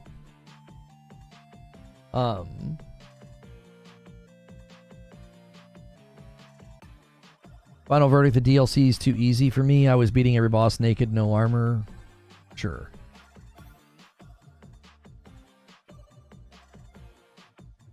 You hadn't even played the DLC as of yesterday? Who hadn't played as of yesterday? Who are you talking about, Eugene? There's a tier that you can parry like Sakira in the DLC. It's called Deflecting Hard tier. It's pretty dope. I heard there's like a timer on it, though.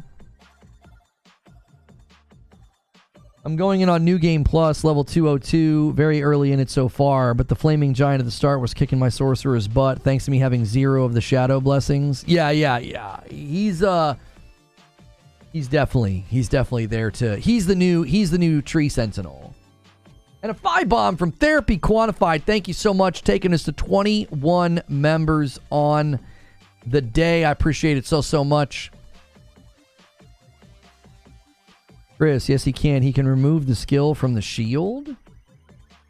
You won't be able to use Square Off if you use Asmon's Shield. I don't need to use Asmon's Shield. And a gifted from Raphael McCoy. Says, man, if we need 100 members a day, boys, let's get closer. And it goes to John Lepkowski. Thank you so much. He was going to pause his current game and get back to us.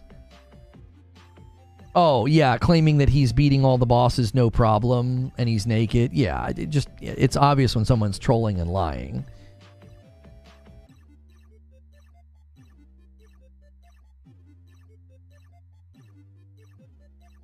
Perfectly balanced in my opinion. Keep learning curve for the bosses, but that's fun, right? Well, my outlook has changed. Like, I'm basically approaching this DLC and being like, I don't care if I summon. I don't care if I do co-op. I'm just trying to have fun. I'm not trying to play it on somebody else's terms. What boss remembrance do you have? I have the one from the lion. The divine lion. Remembrance of the dancing lion I have right now.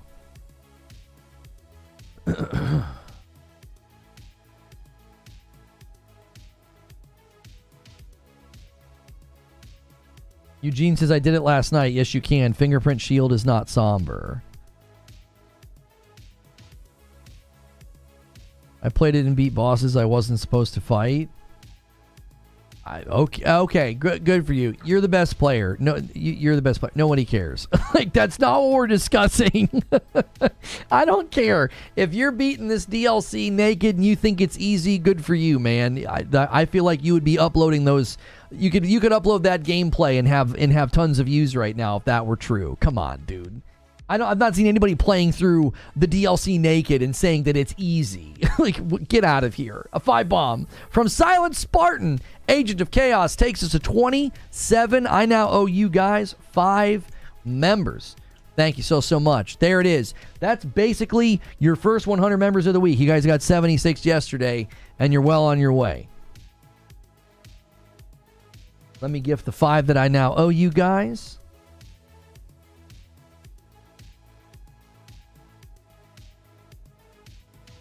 Yeah, I saw your tweet, Detective Seeds. I gave you an Arnold Schwarzenegger hand grab or whatever it's called. Everyone just sucks. Yeah, I know. You're the best. Everyone sucks. You're the best player. You're beating all the bosses in the DLC naked. You're the only person in the world doing that and saying that. So we're so glad to have you here. I'm surprised I'm surprised you're wasting your time hanging out here since you're so good. Here's an easy summarization. Yes, the DLC is tough. It's supposed to be. I don't see where people's issues are. It's a DLC of a Souls game. Of course, it's going to be balanced around that. People aren't getting the upgrades. They help massively. They had to do a distinct progression mechanic because people are coming into the DLC on incredibly different levels. For sure. For sure.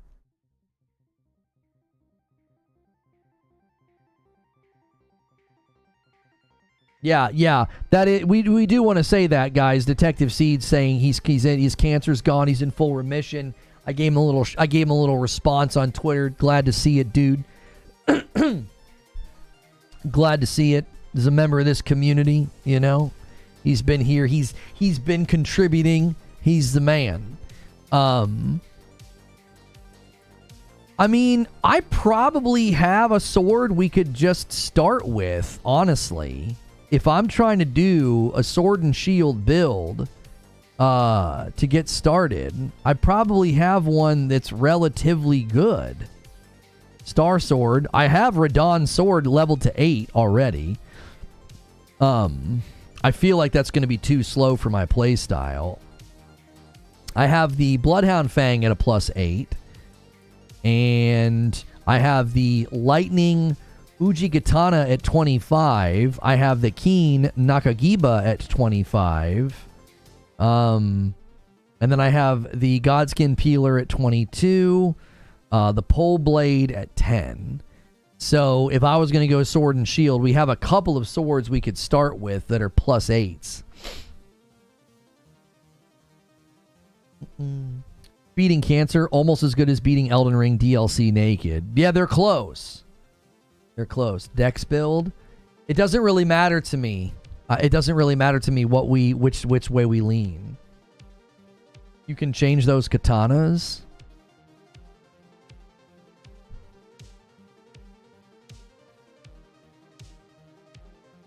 What is going on in my home? Are we watching somebody today? I'm hearing like young screaming. We must be watching some kiddos.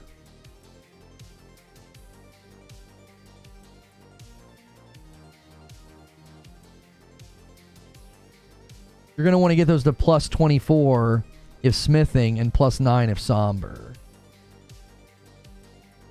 For the shield, you'll need strength. If you're going to be using summons and having co-op buddies, your build doesn't need to be that refined. You'll find cool stuff that you will likely want to use. Well, and that's the concern that Eugene has. That's why he's like, you're going to want to go get the bell bearings because you're going to find cool stuff that you're going to want to build up or like, and you're not going to be able to do it. Right? You're not going to be able to do it. You're going to be like, oh, let me go buy some smithing stones. Oh, I can't because I don't have all the bell bearings. I don't have tons of time. I have time in the evenings to play. I have time to go back into the base game and get a bell bearing guide and go get all the bell bearings. But the problem with that is how long is that going to take? You know, if an hour or two a night and I'm still doing it in 2 weeks, the whole purpose has been defeated. There are other people that are like, dude, just play. You're going to get enough, smithing stones to level up the stuff that you find. You don't need the NPC. So there's competing opinions right now, basically. You're going to want to try a new weapon every hour. What?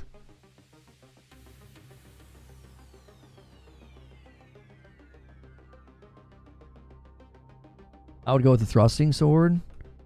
I don't even know what sword I used on my other character. I wonder.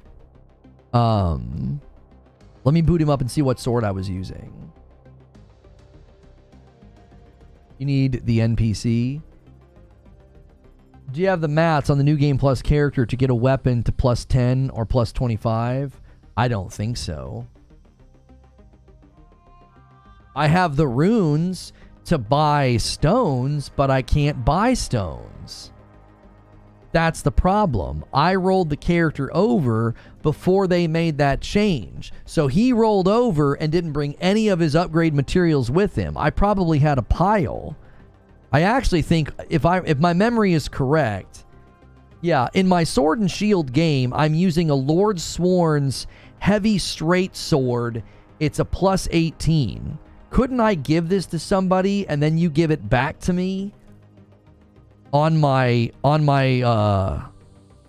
couldn't I give this to somebody in co-op and you give it back to my other character? It's got square off. It's built around, it's split between dex and strength, and it's a B on strength.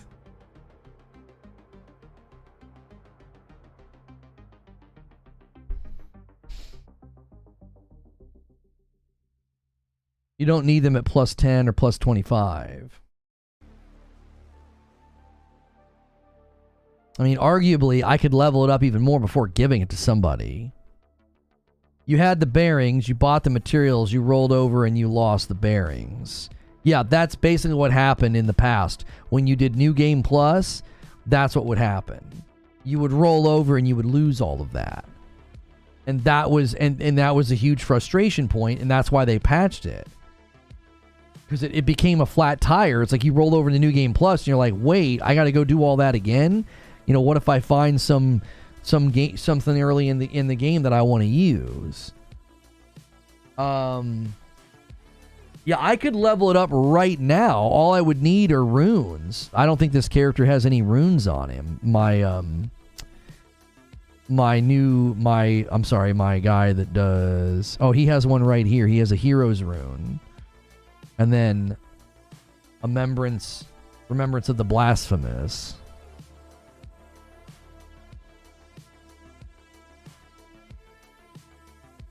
Summon a member and follow them through the bearings if you want. Wait, yeah, couldn't somebody do that? No, I need the Site of Grace. You can't go to a spot, right? If you don't have that Site of Grace, you can't just like join someone's co-op game and like go right to it. I have a club that's plus 18. I have a brass shield that's plus 18, and I have a long sword, heavy sword that's plus 18 in my sword and shield build.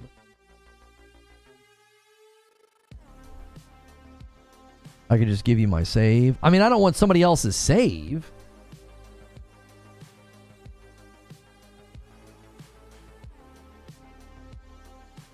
Use the New Game Plus character, you just have to respec. That's what I'm saying. I think the New Game Plus character makes the most sense, because if I do need to go and do anything in the base game, he's going to crap on anything that crosses his way. He's incredibly... New Game Plus, I felt OP. It felt stupid.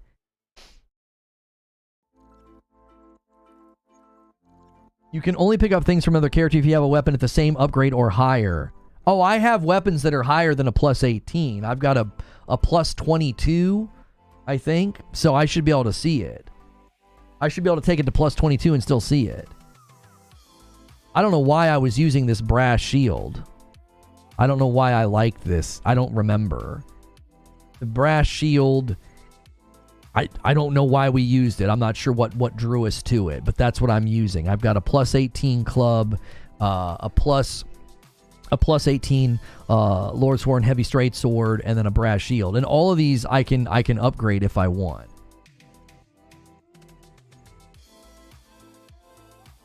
Get the blasphemous blade from the finger lady. Yeah, I have the blasphemous remembrance.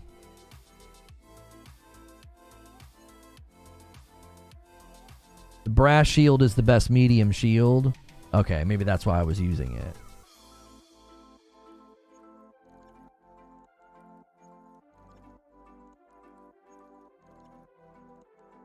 Come on.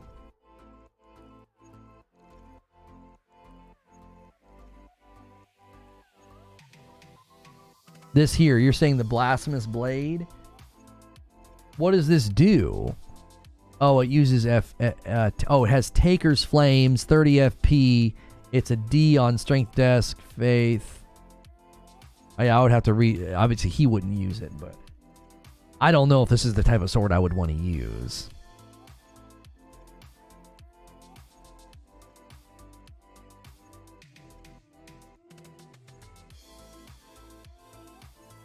I don't know if I would want to use a faith-based blade. It got nerfed hard.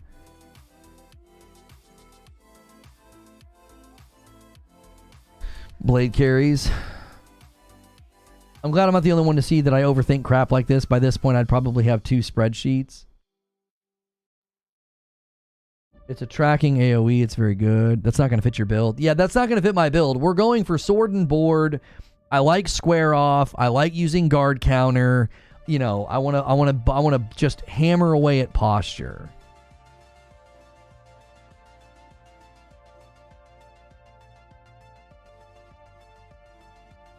It's not going to be fast like you want. Yeah, like I want to basically, I almost want to play the way I was playing with Fat Boy here, with my tubby guy. You know, I want to basically play that way, but I want to play in the DLC probably with my new game plus character. Oops. The nerf was just to knocking enemies down. It still staggers. Ash of War gives you health. You just have to go into a faith. You have to go into faith a lot. Yeah, I don't want to do that.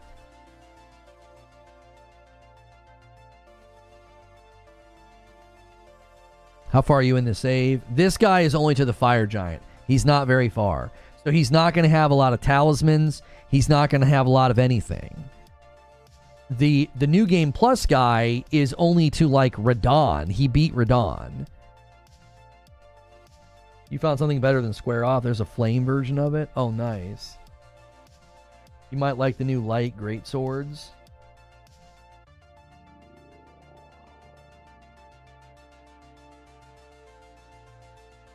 Blasphemous Blade has a sweet flame attack in front of you. I don't want to spec into something faith-based. I like either a dex or strength or a split between the two, generally. And I have 4 larval tiers to respec on the new game plus character.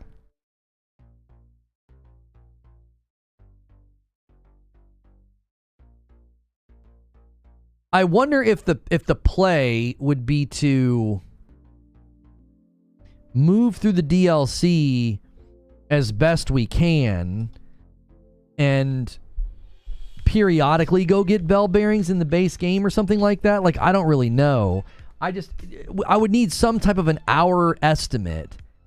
How many hours do you think it would take for me to get the bell bearings that I would need to get the NPC where I need her to be? What level is the new game plus character? 168.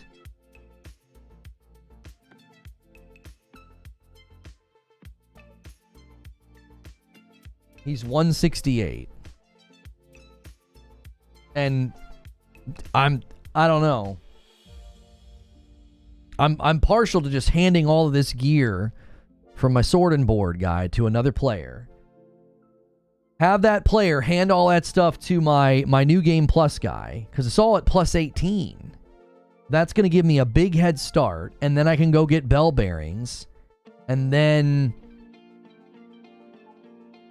you have to get the Godskin Duo. How long do you think it'll take me to get the Godskin Duo after Radon, and again get all the bearings? It's going to take a few hours. Give me the worst case scenario. What's the most? What's the most amount of hours you think it would take, Eugene?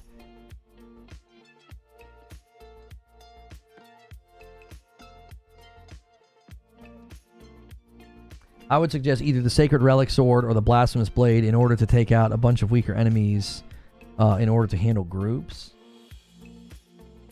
I know, but you're recommending swords that don't... That's not how I play. I don't want to play like that. I don't want, like, faith magic swords. I don't like that. I want to have... I'm like more classic sword and board with guard counter.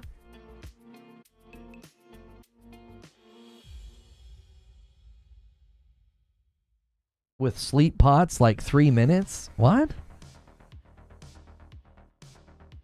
If you have Sights of Grace, that's the problem, Infinite. That's the problem. I basically don't have a lot of the map unlocked. I don't have a lot of the map unlocked on either character. The new game plus character, I got to Radon, killed him really quickly, and I was like, this is boring. So I walked away. I might have a PS5 version of that character that's further in the game. I wonder if I have that. Do you know what I'm saying? Remember when you would port your save over to PS5 and it would be like, it's not going to go back? At some point, I did that. So I could download the PS5 version and I could see where that character is. My original first playthrough character, he might have way more of the bell bearings. I'm going to jack everything up if I do that, though. I'm going to have a completely separate version of that character, which might be okay, honestly. He would just have to do the Moog questline and go into the DLC fresh. But he might be in a better place. Isn't there a PS5 version saved somewhere when I did that? I don't remember the last time I tried to do that. I don't know where I was in the game.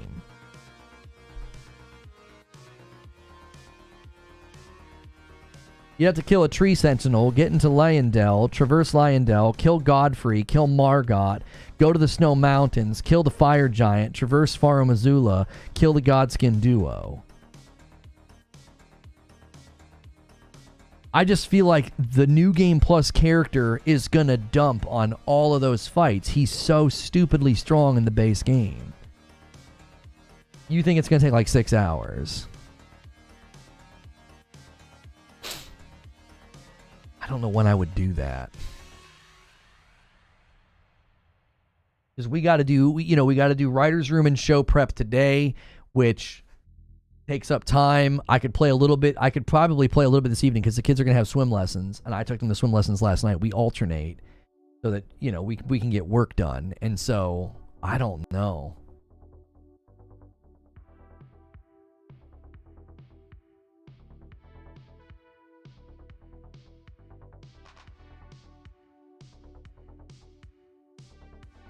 Your New Game Plus guy gets his butt handed to him? Why? I felt like when I played New Game Plus 1, I felt like it was a joke. I was trouncing on everybody. It was silly. Like I said, I killed Radon in like 5 hits. It was boring.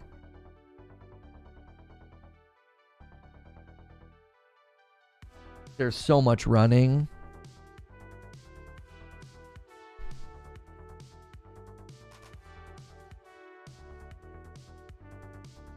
It doesn't override. If I were to install the PS5 version, it doesn't like override your save, right? It would just load the most recent save of Elden Ring, would it not? Yeah, I played that for 2 minutes. I wish I could see when I did that.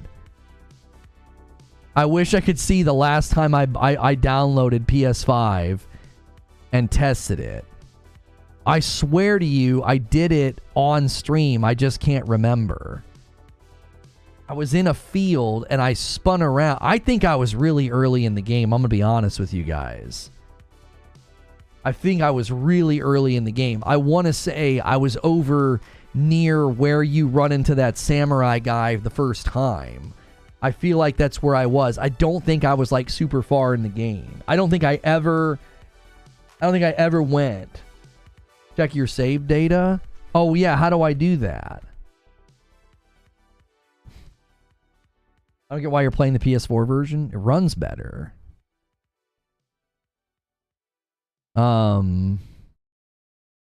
Yeah, how do you get to your save data? Like, where is that? Is it not better to go into the DLC, not in New Game Plus? I'm not super worried about that. It would be in storage, right? Games and apps. Yeah, we need... I don't see Elden Ring. I don't know how you see. It would be in the cloud, would it not? It wouldn't be in storage. It would be in cloud save. No, I'm not on PC. Save data. I'm level 177. The DLC hurts. K.Cole with a $2 super chat tip. Thank you so much. All right. Maybe I can see it in here. We're looking for the PS5 version of Elden Ring in my cloud save. It'll have a date, I'm assuming. I don't even know if this is where I'm supposed to be looking.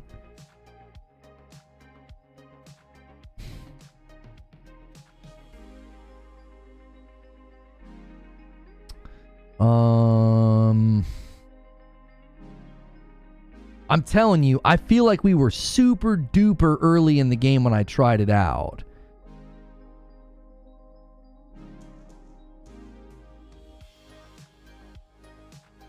I'm seeing 3/2/22. I'm seeing 3/2/22. So I'm trying to remember. That was maybe a month into my play. They've not fixed the PS5 version. They still haven't fixed it. PS5 version still has performance issues. I'm playing it right now. It's just framey enough. It's not worth dealing with. Well, then it doesn't matter because I wouldn't be able to use this guy. I wouldn't be able to use this guy if it's that bad. It says March. It says March 2nd, so that would have been. I'm trying to remember. I can literally go to March 2nd. I was in Lorena. Lorena, how do you spell that? Lernia is where I was.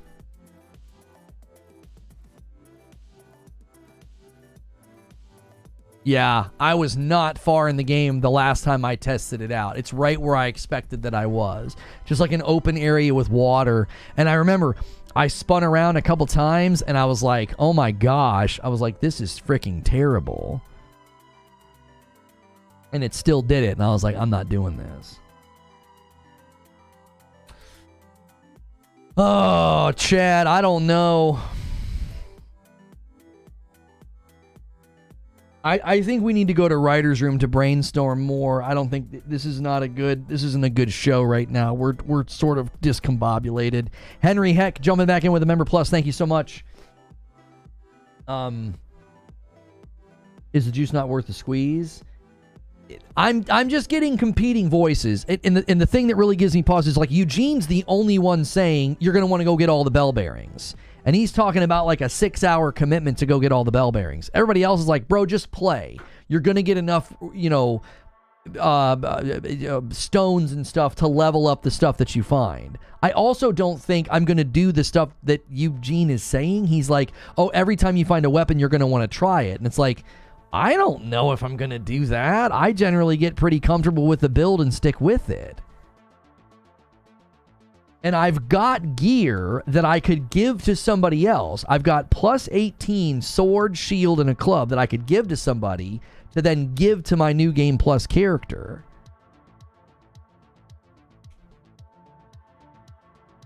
Getting all the bell bearings is 2 hours max. I've not unlocked a lot of the map is the problem.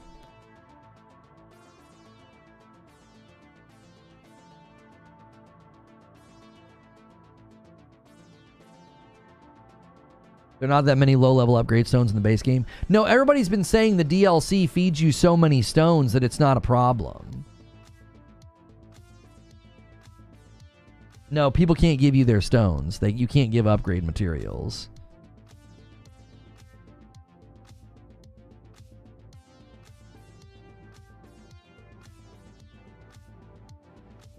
We gotta get out here. Guys, do me a favor, give me 13 more likes on the video. I appreciate it so much. If you haven't watched the upload, I think the upload is a good video. It's about I quit too soon. I want to go back. We're trying to figure out a way to get me back in this game. We've got some hurdles we're gonna have to jump through to pull it off.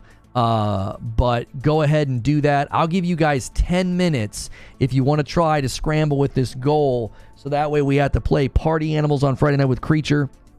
It is a cute game, and he hates playing cute games. The last couple times we've done that, you guys have really rallied and answered the call, and it's been an absolute blast.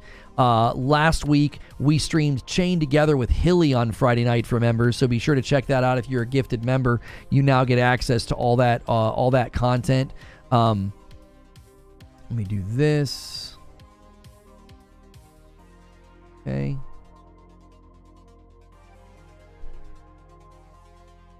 You haven't earned my like yet? Fine.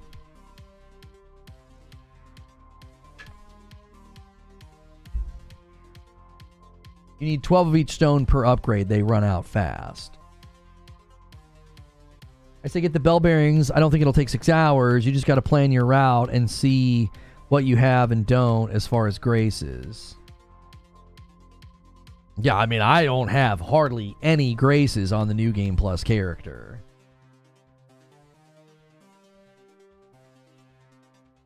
$500 hours on my PS version, have no issue whatsoever. You have other reasons it's messed up for you? No, you're completely incorrect, and we can prove you're incorrect. These are factual things.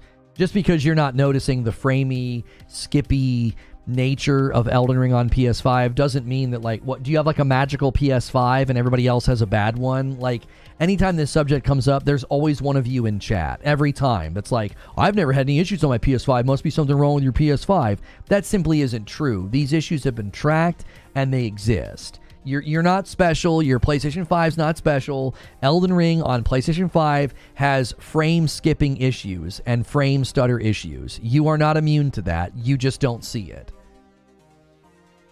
You just don't see it.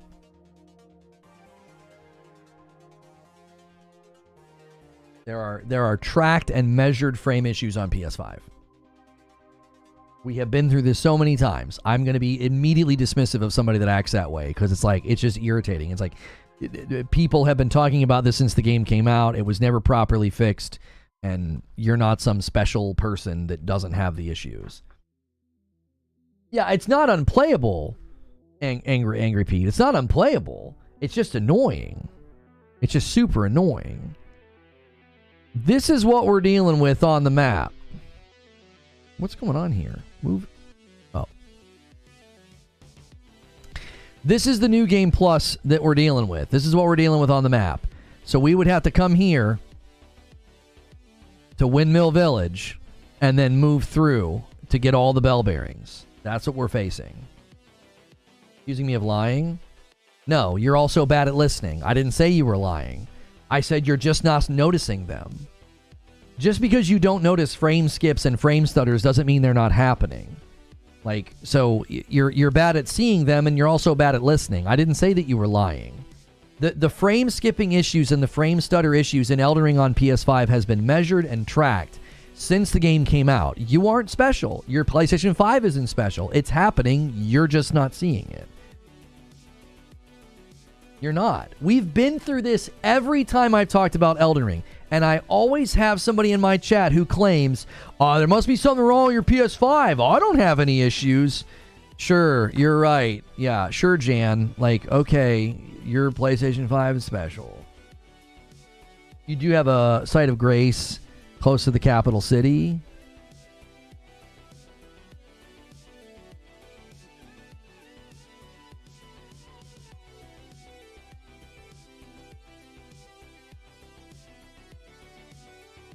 Yeah, we had people claim that too, that they never got frame issues on their Xbox.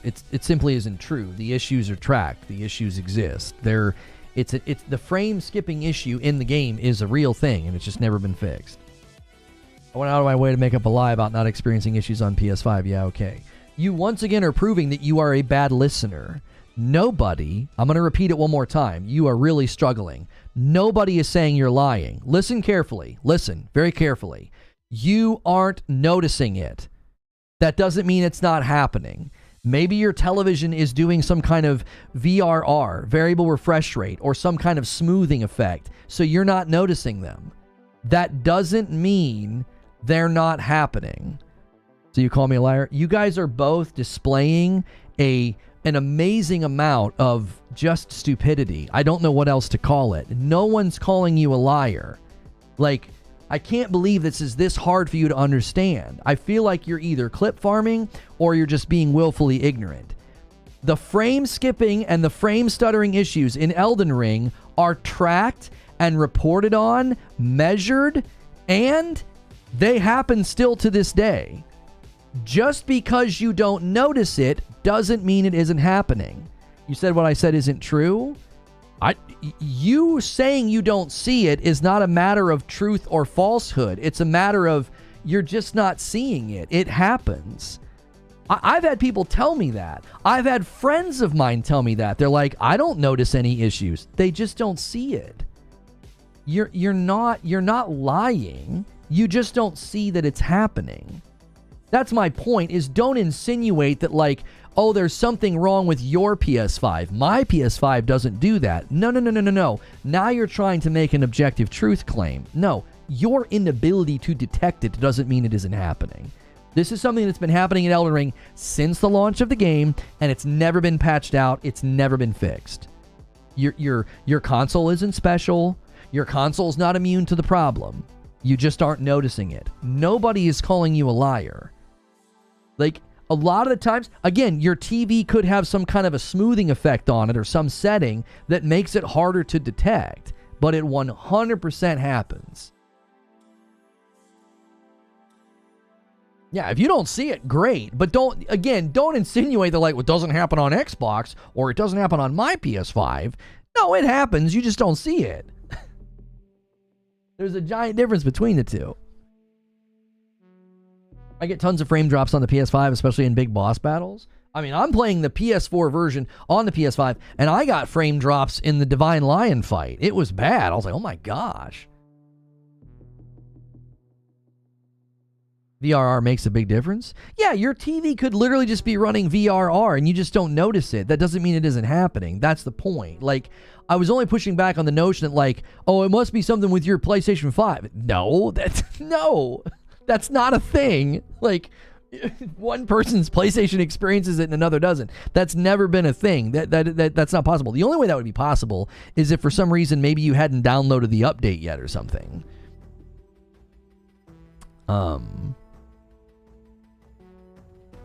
Okay. All right. I am going to spam a link in chat, and we're going to go to the writer's room.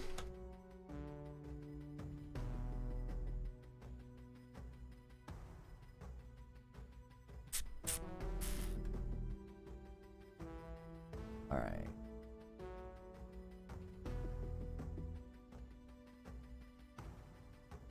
There it is. I could see, that's the thing. You got guys like you're all the same as obvious. Of course there's never an issue with PS5, Sony Pony. As I just said, that the PS5 playing the PS4 version had frame issues and frame skips. Once again, you're not listening. You either lack the intelligence or you're just being willfully ignorant, which means you're no longer worth engaging with.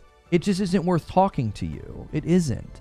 Like, I just admitted that I have issues with performance on my PlayStation 5, and what you do is you say, oh, of course the PlayStation 5 has no issues, Sony Pony.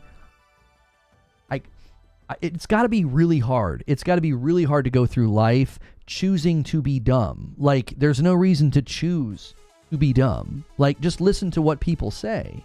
If the PS4 version is having issues on my PS5, that would mean that my PS5 is having issues. That would mean that the PS5, or I'm sorry, the version of Elden Ring on PlayStation has issues. Like, it doesn't even make any sense to conclude that I'm somehow being a Sony pony by saying this game, since its launch, has had these issues. That's not a scandalous thing to say. It isn't.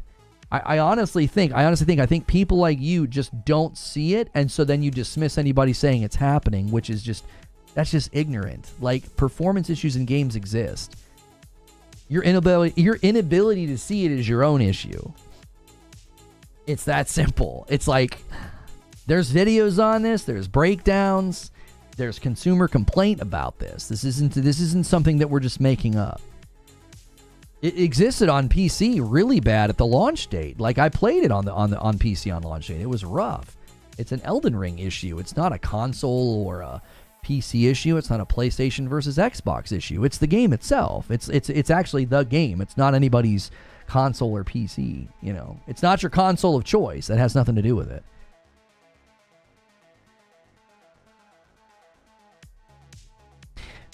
Thanks so much for being a member. We are now in the writer's room. We're going to be trying to figure out what to do with my Elden Ring character. I'm going to end The previous stream, we had like a difficulty debate about Elden Ring, and I've got an upload right now. Make sure you check that out. Leave a comment saying, I think I quit too early. We're trying to figure out how to get back into the game, which character I should choose, which build I should choose.